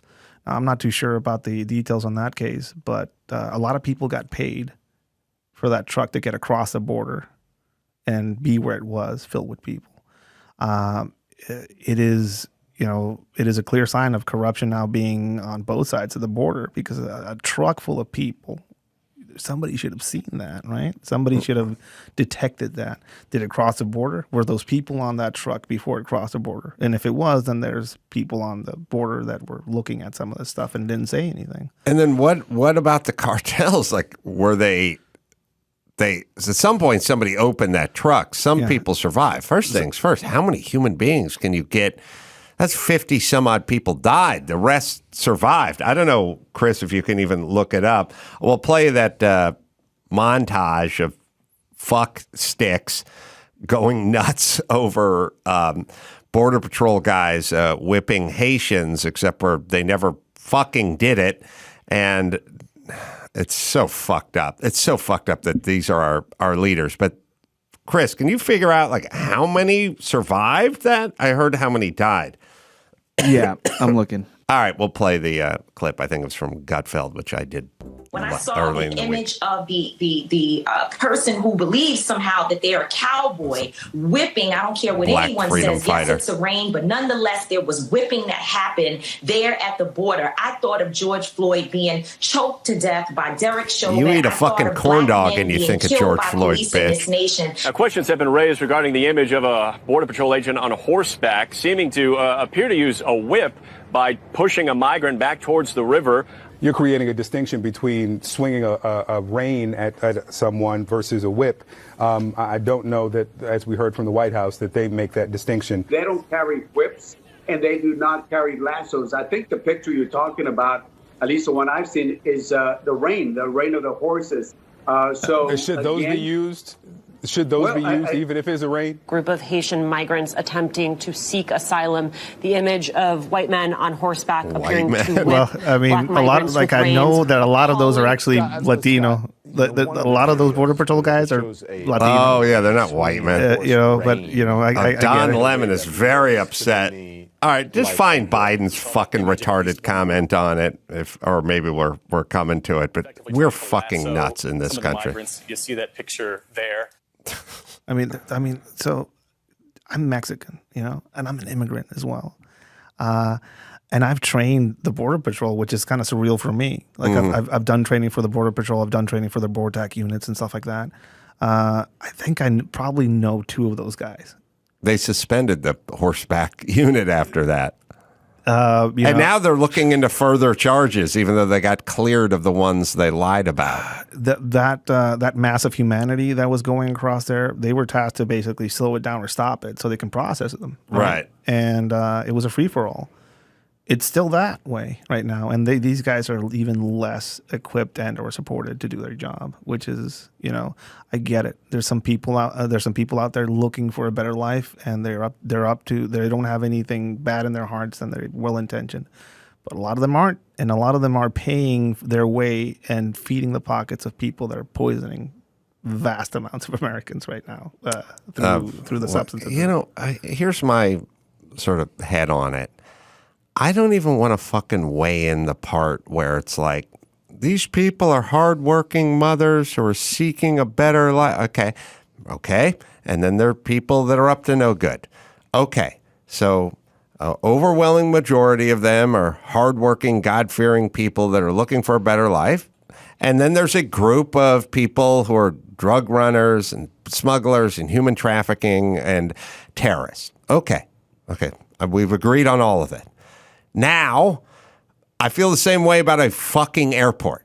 Yeah. The overwhelming majority of people who pass through an airport, want to get on an airplane, are just God-fearing, hard people that want to get to Phoenix. Got it. But sometimes there's people who don't have our best interests at heart. Yeah. And so we need to screen everybody so we can pick those people out. Yeah. And everyone agrees on that concept. And by the way, the airport terrorist ratio, or just bad people wanting to take a plane down, is much less than what's coming across the fucking border. So, with that in mind, because we're a sovereign nation, why don't we just fucking put a fence up, put checkpoints up, and do our best to stop the flow? I mean, it would. The thing that people don't recognize as well is that would benefit people on that southern side of the border too. This mass displacement of people moving across some of these border towns are feeding some of the criminal organizations through their taxing, some of them can't pay their way through. So they'll say, well, give me one of those backpacks and I'll put it on and just cross with that backpack on. Filled with fentanyl or whatever. Or they will cross, won't be able to pay, and their families that are already on the U.S. side will pay. Right. Till they release them. Arizona is the abduction capital of the United States. Really? People are being kept hostage in places like Arizona, and their families are paying for their freedom. And this is happening in the United States. This is happening in the U.S. And I want to know how they're pulling this off. I'll play the Biden clip just to know what. By the way, the guy who was going to unite us. This was the guy. His whole fucking act. And I'm calling it an act because it was an act. His whole act was he was going to bring us all together, except for he's accusing border agents of whipping Haitians. Of course, I take responsibility. I'm president, but it was horrible what to see, as you saw.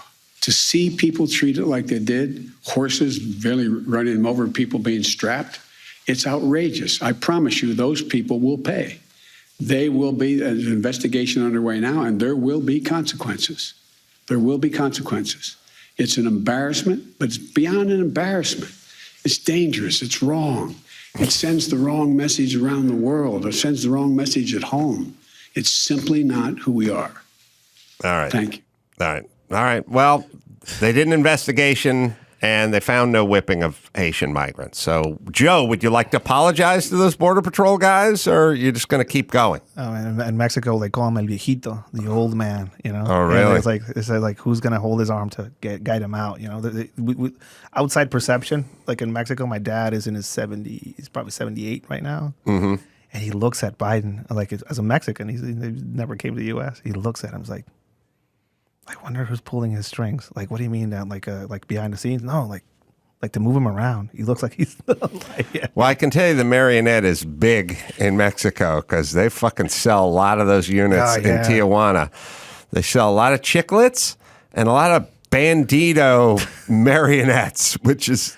I don't know if they're still doing it, but they're still there. I don't know why the marionette in 2022 is such a hot item in Tijuana, but I have no idea why that's a good Chris, Dawson, you know the Mexican marionette? Of course, yeah. Why? I guess you can make it in your backyard or something. I'm from Tijuana. I was born there. I have no clue. Has anyone went to Mexico and went, oh, look, I don't want to drink. I don't want to go to strip clubs. I don't want to eat any tacos. I came to get marionettes. That and a poncho. I need a poncho. I need a marionette because you cannot find a throw rug with a hole in it or something with strings on it that will manipulate it here. I got to go across the border. And it's always a bootlegged figure of something that is in vogue. Spider-Man, Bart Simpson. Oh, yeah. Yeah. It's always something like that, Yeah, back when I used to go, it was a lot of plaster Paris ETs and stuff like that, because I'm dating myself, but that's when I used to go to TJ. You were a cop in TJ for a while, right? Yeah, I was a cop. I was a state police officer, so TJ was one of the places where I worked. Jesus Christ. So what is, in Dawson, you have the article about how many, that case with the truck. So for those of you who watch a lot of CNN, you're probably not going to be totally aware. I mean, they probably covered it, but briefly, probably weren't aware of that back of a semi-truck, a container. Yeah, okay. It's a container locked from the outside. And through the Texas heat. That is, it is, organ failure is, I think, what most of those people have probably died from. Literally being baked in an oven. I mean, essentially like saying, I'm going to take 53 cars, park them in Texas in a parking lot on a 100-degree day. Everyone's just going to climb into one car, roll the window up. Well, actually, we'll put 8 people in each car, roll the fucking window up, and you'll just cook in there till you die. I mean, I'm surprised that it's not like everywhere. Like nobody's like outraged about the humanity and how these people were treated. No. You want to know what was everywhere? The Border Patrol guys whipping Haitians. That was everywhere. I haven't heard anything from Biden about the semi-truck with 53 people who died. That is a direct result of the border policy right now. Right. That didn't happen before because right now it's... Yes. Okay. Come in. The folks, Don Lemon is not outraged by that, but he is outraged over the whipping of the Haitians. That's where we're at. Go ahead. This was reported on Thursday. 2 men were indicted Wednesday for their roles in the deaths of 53 migrants, including 3 children, found in the back of a sweltering tractor trailer in San Antonio last month. It was the deadliest smuggling incident of its kind in U.S. history. A grand jury indicted Homero Zamorano Jr. and Christian Martinez. This is why you never name your kid after you. On counts of transporting and conspiring to transport immigrants illegally, resulting in death, and conspiring to transport immigrants illegally, resulting in serious injury. If convicted, 2 could face up to life in prison. Authorities. By the way, life, and they do that thing where they go, he killed 2 people, so he's doing 2 consecutive. Yeah. You got to do 53 consecutive life sentences or whatever.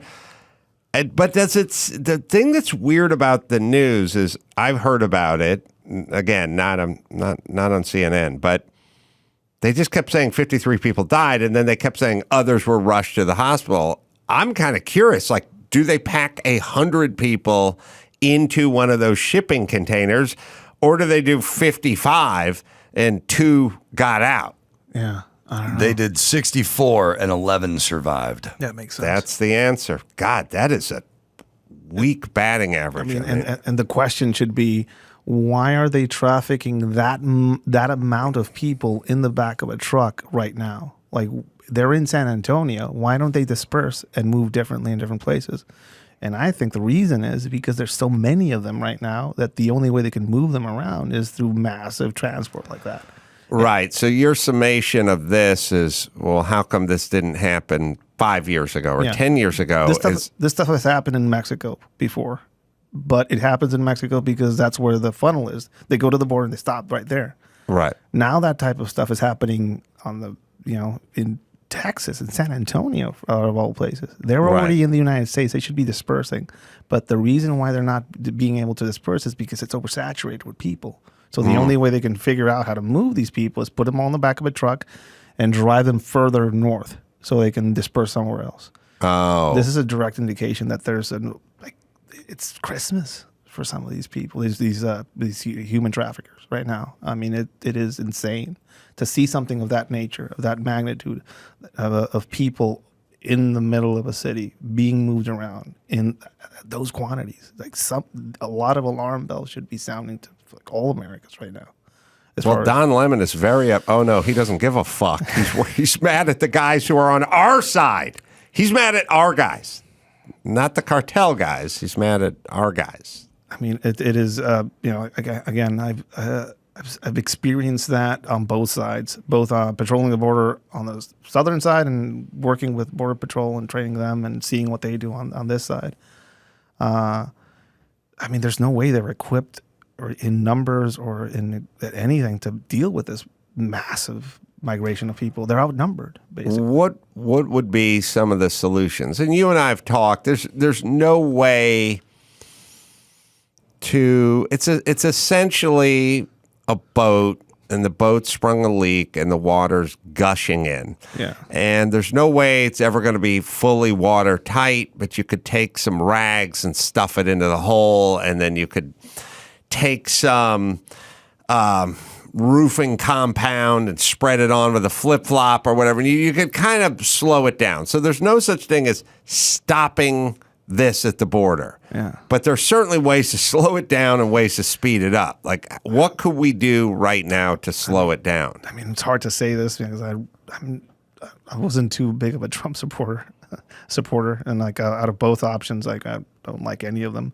But you have to say that there was historic lows during the Trump administration, during the first parts of it, and the way they were enforcing the border during his beginning administration. There were record lows of people. So I guess you have to want to slow it down, I guess. I don't feel like the Biden administration. I mean, Kamala Harris was put in charge of the border. She's never been there. Like, I mean, isn't that, they get the message in Mexico, right? Yeah. We're not into this.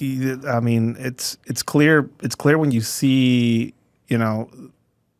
just people being bussed into the border with this notion that is being fed to them that, now's the time. Now's the time. That's what they all come in. Yeah, we're told that now's the time, that Biden says that come in and we'll figure it out. Now's the time. They see the news. They see all these people being processed in lines. They see all these kids with the mysterious armbands on them, that unaccompanied minors showing up on the border. You say, like, well, now's the time. And if I can't make the trip, I'll just send my kids over. And when they get of age, they can ask for me so I can migrate with them. Chain migration. What do you know about the planes that are flying all these folks? I mean, into the heart of the country or the East Coast, and so there's a lot of once they're here. Yeah. So there's these rules, these immigration rules. So if you make it to a border agent checkpoint, whereas there's a border agent, he looks at your paperwork, you can claim asylum there. Right. But you have to make it to that border. So like an example of this in Mexico, in Tijuana, and the San Isidro port of entry, there's almost like a cage before you make it to a place where you can show your ID to the border protection agents, and then you can claim asylum. So what they've been doing is they don't let people go through that fence unless they show you their paperwork, and then you can go to the border patrol agent so they can pass or claim asylum. So when the Ukrainians came to Tijuana and were trying to cross, they got stopped at the border. But all of them were like, so how can we do this? How can we get to the border patrol, to a customs and border protection agent so we can claim asylum? So they started buying used cars in Tijuana, climbing all in the car, driving like they were going to cross into San Diego legally, and just say, we don't have any paperwork, we're claiming asylum. And a lot of them did it that way. So a lot of people flying into the U.S. are doing exactly that, basically. Well, now we're also doing flights where we're flying them.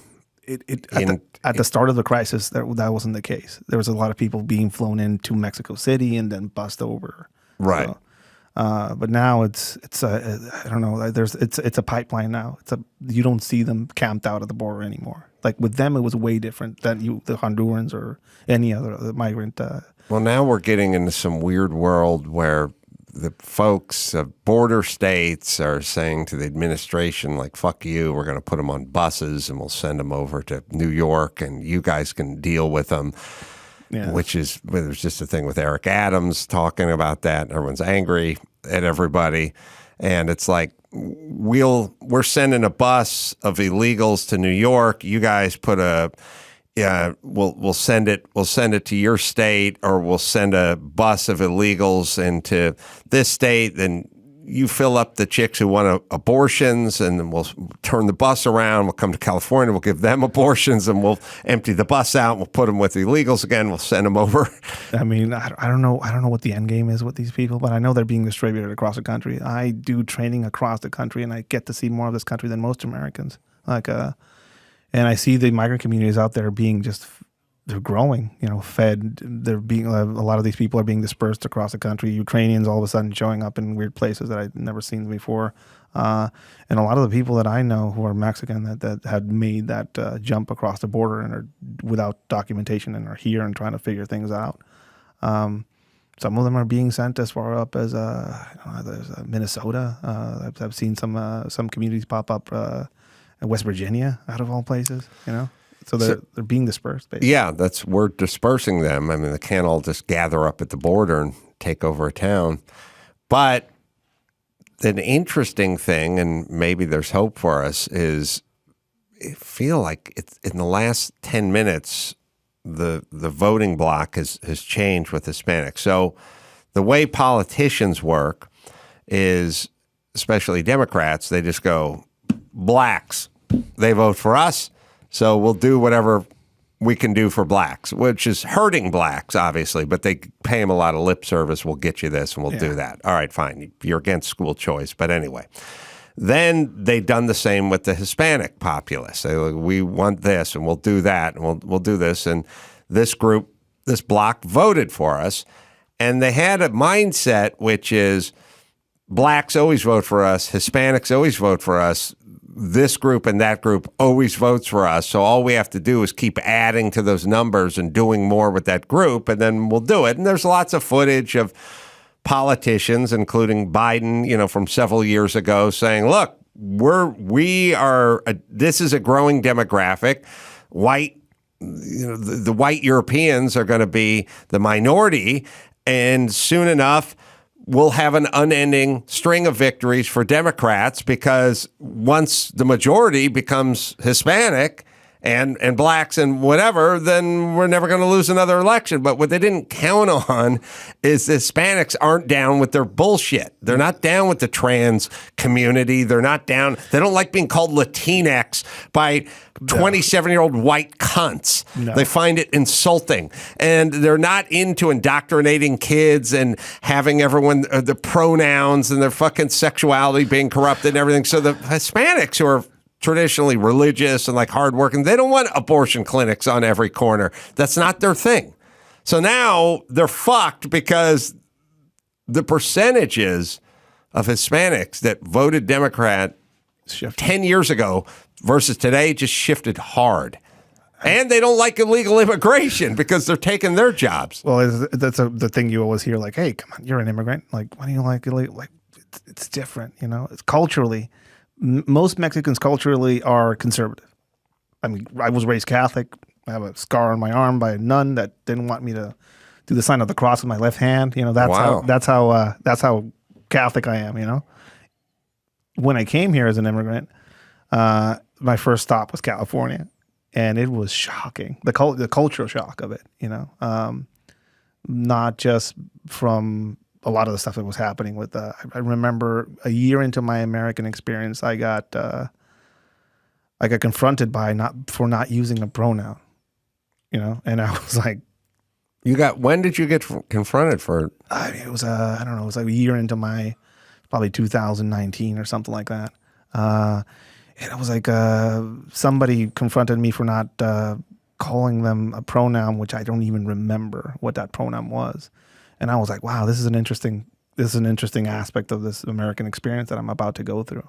And then you talk to other, you know, first generation, second generation Mexican Americans who are in this country, and they're being, you know, there's you know, they all of us are immigrants, are aware that we have to adapt, that we have to figure out our way into this culture and figure out a way into this country and work our way through it.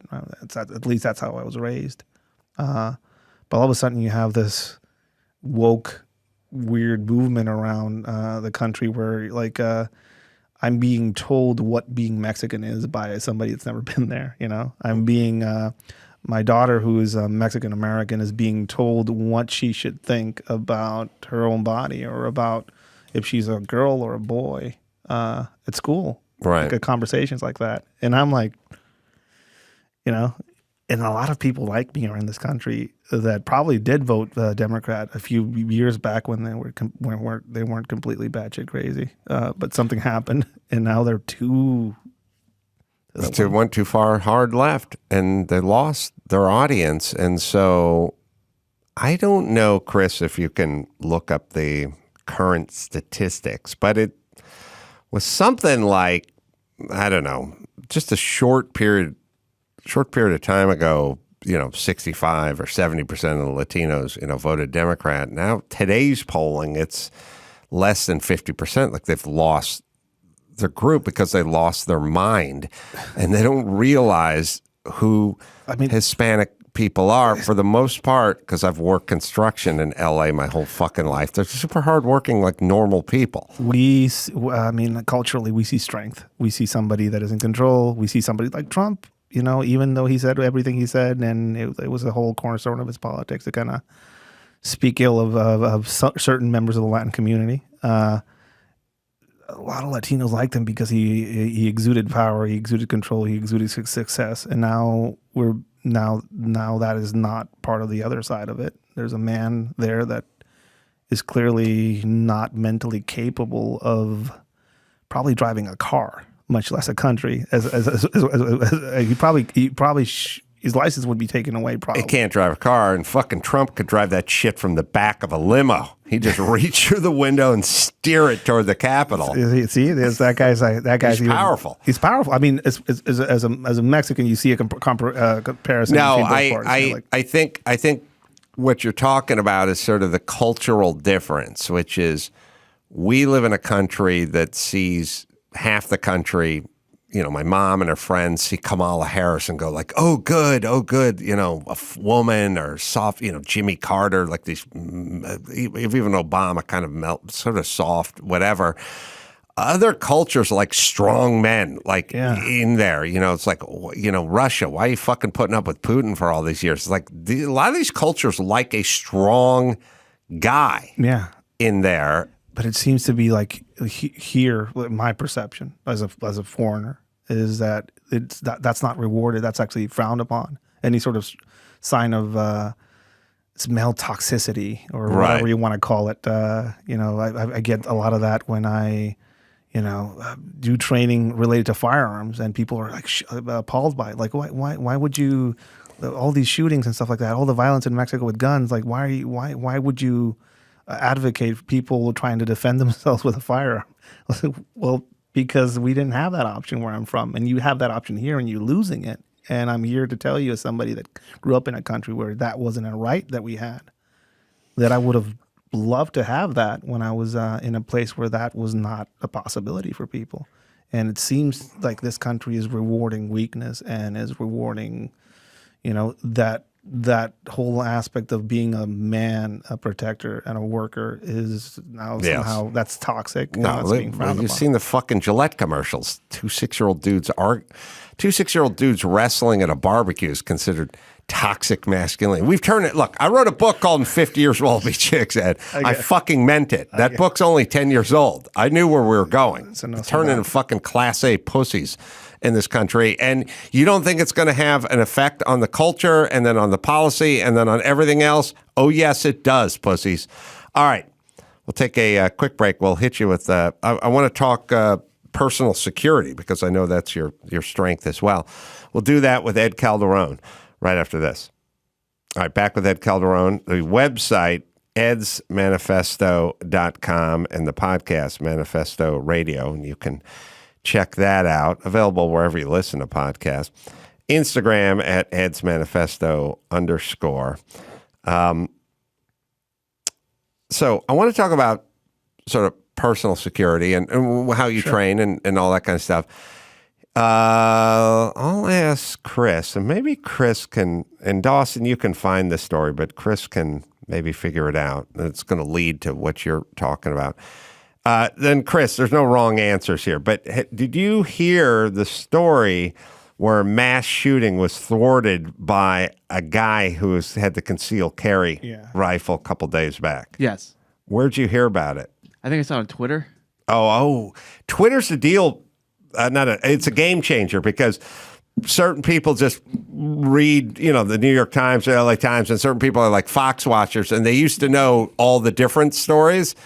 But Twitter just kind of opened up. It's not making the national rounds. It's not a big story, but somebody went into a bathroom, somebody got a long rifle, somebody had 100 rounds of ammunition, and somebody was going to do a mass shooting at a mall, and some dude who was packing took him out. Legally. Right. And CNN's not interested in that story because they don't like the idea of people being armed. I'm not too sure about all the details of the story, but I think that constitutional carry or the right to carry a firearm without a permit was recently passed there. It was passed a couple of weeks earlier, and the governor, and we'll figure out the rest of the story, but the governor was like, you don't need to apply for a license. You can carry a gun if you want to carry a gun. And the dude was not law enforcement. He wasn't military. He was just a dude who knew how to handle a gun. Pretty young kid. If you can see his picture, he's a kid. But he had a firearm, carrying legally, and he did exactly, there he is. Right.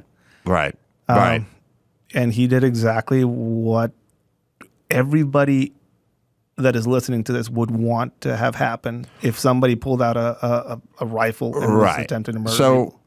The White House, when it comes time to give out the Medal of Freedom, will give fucking Megan Rapinoe, the fucking cunt who hates this country, the fucking Medal of Freedom or whatever. Is this guy going to get shit? No. We gave awards to all the guys at the Capitol who were there on the 6th, who were fine. What about this guy who fucking took out a guy who was going to be... You tell us the story, Dawson. This guy was fixing to kill 50 people, and this motherfucker took him out. Where's the parade? I mean, he did something above and beyond. He's young. If the other man was carrying a rifle, if you know anything about rifles and handguns, a rifle is a superior weapon. I mean, you can aim that easier, superior round. He went against an opponent that was armed in a superior fashion, and he did what it had to be done, right? Yeah. But for all intents and purposes, he's in the wrong, if viewed from the other side of the political spectrum. Well, here's how our mainstream works. They got stuff they like to talk about, like guys whipping Haitians. They didn't miss that story. And then there's stories like this, and they kind of just go, let's not report that one. Yeah, it doesn't match. This doesn't match our theme. But the story was, Dawson. Less than 3 weeks after Indiana's new constitutional carry law went into effect, an armed bystander shot and killed an assailant suspected of fatally shooting 3 people and injuring 2 others in an Indiana mall on Sunday evening. Reports of a shooting... By the way, I will tell you, CNN is torn because they go, a mass shooting at a mall? Boy, is my pussy wet. And then they go, he was taken out by a dude with a pistol. Oh, no. All right, well, scratch that story. Reports of a shooting in the Greenwood Park Mall began around 6 p.m. on Sunday when an unnamed gunman opened fire in the food court. After striking at least 1 male and 4 females, including a 12-year-old girl, the suspected shooter was quickly shot and killed by a bystander who observed the shooting in progress. As of Monday morning, the police had not released the identity of the gunman, but indicate he's 22 years old and from the nearby county. He's the real hero of the day, the police chief says. CNN tried to downplay the good guy with a gun by claiming that it is extremely rare for armed citizens to step in. It's a common. It has happened. No, they never report it, but it happens a lot. And by the way, all right, it's extremely rare. CNN, why don't you tell the people who got to fucking go home that day at the food court how extremely rare it is? Yeah, I mean, it's an extremely well. Let's say it is. Let's say it's an extremely rare case. People still survive that incident because somebody was responsibly armed and used that gun on somebody that was going crazy. They had what on them? I don't know. I heard a story where they said how many rounds the person had. Yeah. The person had been training to do this. They're in a fucking food court in a mall with a rifle and a lot of rounds. They're up to a mass shooting incident. That's a lot. That could be a lot of bodies. And and the sad part is like a lot of people remember the names of the recent mass shooters, like their whole names. Right. Does anybody remember this kid's name? The hero? No. Why? Why would you? He's not putting out there. Over 100 rounds of ammunition was on the person. Sorry, do you have more in there, Chris or Dawson? And then the civilian, he shot 10 rounds out of his Glock and hit the shooter 8 times. So I don't know if he trained, but that's a pretty good round count for somebody that's inexperienced. So probably trained. A Glock, pretty good gun. He did what he had to do in that scenario. That's a lot of people will say they could do that, but not a lot of people can. In that situation. In that situation. I mean, if it's somebody that's armed, he's already shooting people. Like who would let me step in. That's not a common thing. Not as far as an individual being able to do that. I'm just saying it's extraordinary for somebody to be able to do that. And they should get more recognition. Well, they're not going to get any recognition. Megan Rapinoe needs to be celebrated for fucking kicking a ball. Jesus Christ. We turned into such a piece of shit nation. It's really sad. I'm going to Mexico. It's not getting better down there. What's going and Chris, are there any more if CNN liked this story, they do a whole computer simulation and a firing line, and here's what happened. If the person, was denied an abortion or something, we'd have a whole fucking montage worked out here. It would be in everybody's best interest to actually learn exactly what happened there. So maybe if anybody out there would want to take the responsibility to be armed in a public space and do something like that, maybe they would want to know what happened. But is that too logical? I don't know. Like who covered? Did the LA Times must have said something, but they couldn't have said much. All right. I mean, I'm seeing CNN covering it, and but not not a ton, and it really did get pushed beneath the fold. Everywhere. It doesn't match the narrative right now. I know a lot of people in the gun community, a lot of them, and on both sides. I know gun control people too, and everybody feels this impending gun legislation coming in to take away that right. Mm-hmm. So everybody's mindset is into the doomsday prepping again. It happens every time there's mass shootings. The adverse effect that these gun control people think is going to happen. They don't want more guns, but everybody goes on a spending spree, buying guns as soon as some of these events happen. It's completely the opposite. Let's talk about safety, personal safety. Yes, Dawson. Just real quick, I found the LA Times article. It doesn't really focus on the good guy with the gun. It focuses more on mass shootings, but then it says Greenwood Park Mall said in a statement that it grieved for the victims and praised first responders as well as the, quote, heroic actions of the 22-year-old who police said fatally shot the gunman. Yeah. An interesting. They're not fans. I don't know if there's any details about the fact that mall may have had a no gun policy or a weapons free policy. That's what Sonny on The View said in one show, that he was breaking the law. So, the guy, the hero, just by bringing a gun to No, the mall. I heard that mentioned, and I was like, why would you even bring that up? This guy just saved all these people. They fucking hate it. They hate it. Here's the deal. Everyone wants to know what's going on. Let me tell you what's going on. They want the motherfucking government to do everything. They want them to educate your kids. They want them to feed your fucking kids. They want them to transport your kids. They want to provide protection for your kids. They want the government to do everything. They fucking can't stand it when parents or citizens or armed citizens intervene in what they think is their job. All right? Here's the rub. They're fucking horrible at their job. They're not good at educating your kids. We need school choice and homeschooling, whatever. They're not good at feeding your kids. They give them fucking slop. And they're not good at protecting people at malls. No. But they hate it. And for some reason, the left, who used to be sort of anti-government, is now in love with huge government. So personal safety, you turn on the news, you hear about people being clobbered in the head and pushed on the subway tracks and stabbed everywhere, and it's a shit show out there. It is a dangerous time. What, as a guy who does it for a living, give us 3 tips. Number one, medical management training. I think it should be in everybody's background. A stop to bleed class, a TCCC class, how to use a tourniquet. What's TCCC? Basically, it's a basic level training for people to be able to mitigate a bleeding wound, to do basic first aid, and if somebody gets shot, stabbed, blown up, or any of these things, to do something about it. We see people. It's becoming more and more common or prevalent to see people carrying around like a tourniquet, for example. Tourniquet is something that is used to compress a limb. If you get your arm blown off or you get shot in the leg, it's something that usually law enforcement and first responders used to carry. But now it's a more common thing with civilians carrying it.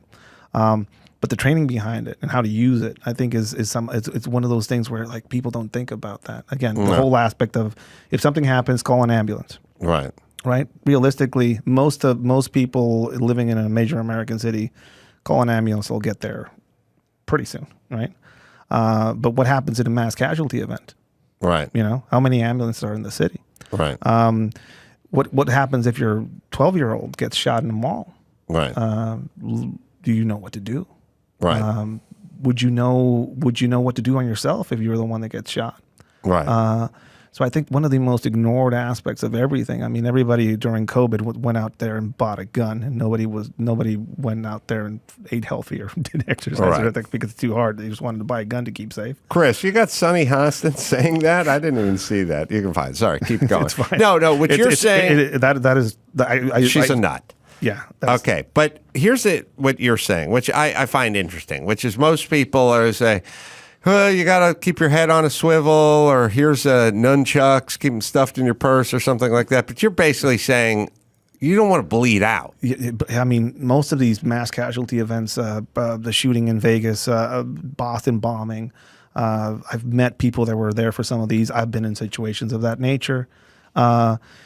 It's cool it's cool imagining yourself to be the guy with the gun responding, but you might be just the guy there holding on to somebody's hand as they bleed out, and you don't know what to do. Yeah. Right? You don't have any equipment on you. You don't have any gear on you. You don't know how to improvise something maybe on the spot. I think one of the most fundamental things that everybody needs to know and need to learn about is that basic medical management skills. go online, sign up for a class, go to a YMCA. Stop the Bleed classes are all over the country. It is not something that will take a lot of your time, but it's fundamental for anybody. It's not just a mass shooting event. Your kid running through a glass window door and getting cut in a place where it's bleeding out a lot. Right. It is fundamental. Right. I think that is a very big. Again, it goes back into personal responsibility. Right. You know, I'm responsible for my safety and that of my family first. The government might get here later, but I'm the first. People are the first responders. Yeah, it's not. Everyone thinks in terms of a terrorist attack, but it's like, yeah, I'm at the bodega. They won't take my government card charge. I want to get some Funyuns. I call my boyfriend over to supply the muscle. He goes around the counter, gets a crocheting needle stuck in his jugular, and I could have saved him. Yeah. If I had some skills. if you knew exactly what to do. Now I'm glad the guy's gone, but you know, you're grieving. If you're the girlfriend, you should have taken one of those classes. Yeah, I mean, and that basic knowledge. My mom was a nurse. Mm-hmm. I grew up with my mom was a nurse, and if your mom's a nurse in Mexico, she's basically like the head of cardiology. You know, people would show up at 3 a.m. at the house, like, hey, this has happened. Like, okay. Wake up, grab a flashlight. Hey, we're about to go do surgery, basically. Jesus Christ. So I grew up with that around me. So I thought that was normal. People knowing stuff, knowing that stuff myself. Later on, I got some amazing training in the U.S. Related to combat medicine and stuff like that. So like that, to me, that has always been like a fundamental skill. And it surprises me when people don't know how to pack a wound if something happens, or what to do if somebody gets roofied, or a lot of things that are commonly nightmare scenarios that people see on the news and never go past the whole. Should be taught in our high schools. I mean, and we're doing drag queen story hour instead, slightly less practical, but let's fucking teach some of these basic life-saving skills at school. A personal responsibility is scary. I know. And people bleeding out is scary. Managing death and being responsible for yourself and the people around you is a scary thing. And I think one of the ways you approach that with young people is to expose them to it. In training, you can, you're not going to be training on a bleeding live animal. Like we got that training. You know, we had a pig there. They shot it. We had to keep it alive. Really? Yeah, that's a live tissue training is what here. In Mexico, but people from here were the ones that showed us how to do that type of stuff. Because I don't think you can do that shit here. Some military people do still do that type of training. Shoot a pig. a goat or a pig. We have Sunny is it Hasta? Hastra? Yeah, that's yeah, here she is. This is her take on the hero that shot the mass shooter. Sunny Hostin. But with this Good Samaritan thing, listen, I was trained when I was at the Justice Department in firearms, and I was trained in defensive firearm training. It is very hard to hit a moving target. It is hard for people that are trained to hit a moving target. It is very lucky that Good Samaritan hit that moving target in that way. And he had a gun permit, but he wasn't supposed to be in the mall with a gun. So he broke the law, even though he was a Good Samaritan. The law of Indiana is different than the law of the mall of Simon Malls, and I would say that takes precedence. They're the worst people on the planet. Well, he saved a life, but guys, I gotta go. I gotta go. I'm sorry. Yeah, shut them up. But yeah, okay, save 15 people, but he shouldn't have been in that mall. What a crazy fucking cunts this country's fucking gone nuts. Like, 8 out of 10 is not luck. And she might have had some gun training for the Justice Department that she said. If she was there and her daughter was sitting in those chairs and she went to the bathroom, she's not going to say shit about that. Right, and they're all fucking horrible. They're horrible. That is they're lot the worst of people on that the is planet. a lot of gymnastics, mental gymnastics, to make that about that gun being illegally carried in there. Welcome to the USA. All right, Ed. I don't know where the time goes, but whenever you come here and come back soon, because the thing I never really got to is I want to talk about what the fuck is going on with the Mexican government, because that'll be chapter 2. First, I'll tell you guys about the Jordan Harbinger Show, a different kind of sponsor for this episode. The Jordan Harbinger Show is, well, if you're a fan of fascinating podcasts and interesting people, you should definitely check it out. We've had Jordan on a few times. Comes on to me and Drew's show as well. There's an episode for everyone, no matter what you're into. Jordan talks to Scott Adams, very interesting guy, about persuasion in a world where facts don't matter. You can go inside the dark world of wildlife trafficking. You always find something useful to apply to your own life, like routine changes to boost productivity or slight mindset tweaks to change how you see the world. We enjoy the show, and we know you will too. You can search the Jordan Harbinger Show. It's HARB as in boy, IN as in Nancy, GER. And you can find Jordan's show on Apple Podcasts, Spotify, or wherever you listen to finer podcasts. It's the Jordan Harbinger Show. EdsManifesto.com is where you go to find out everything Ed Calderon is up to, and also the podcast, Manifesto Radio. It's available wherever you listen to podcasts. One of the good ones, Ed Calderon, everyone. Salt Lake City's coming up for me, Wise Guys Comedy Club, August 26th and 27th, doing 4 shows there. Just go to adamcarolla.com, live shows. Go get that book, y'all. It just helps. And good to talk to you again, Ed. Thank you. Always a pleasure. And until next time, it's Adam Carolla for Gina Grad and Bob Bryan and Ed Calderon saying mahalo.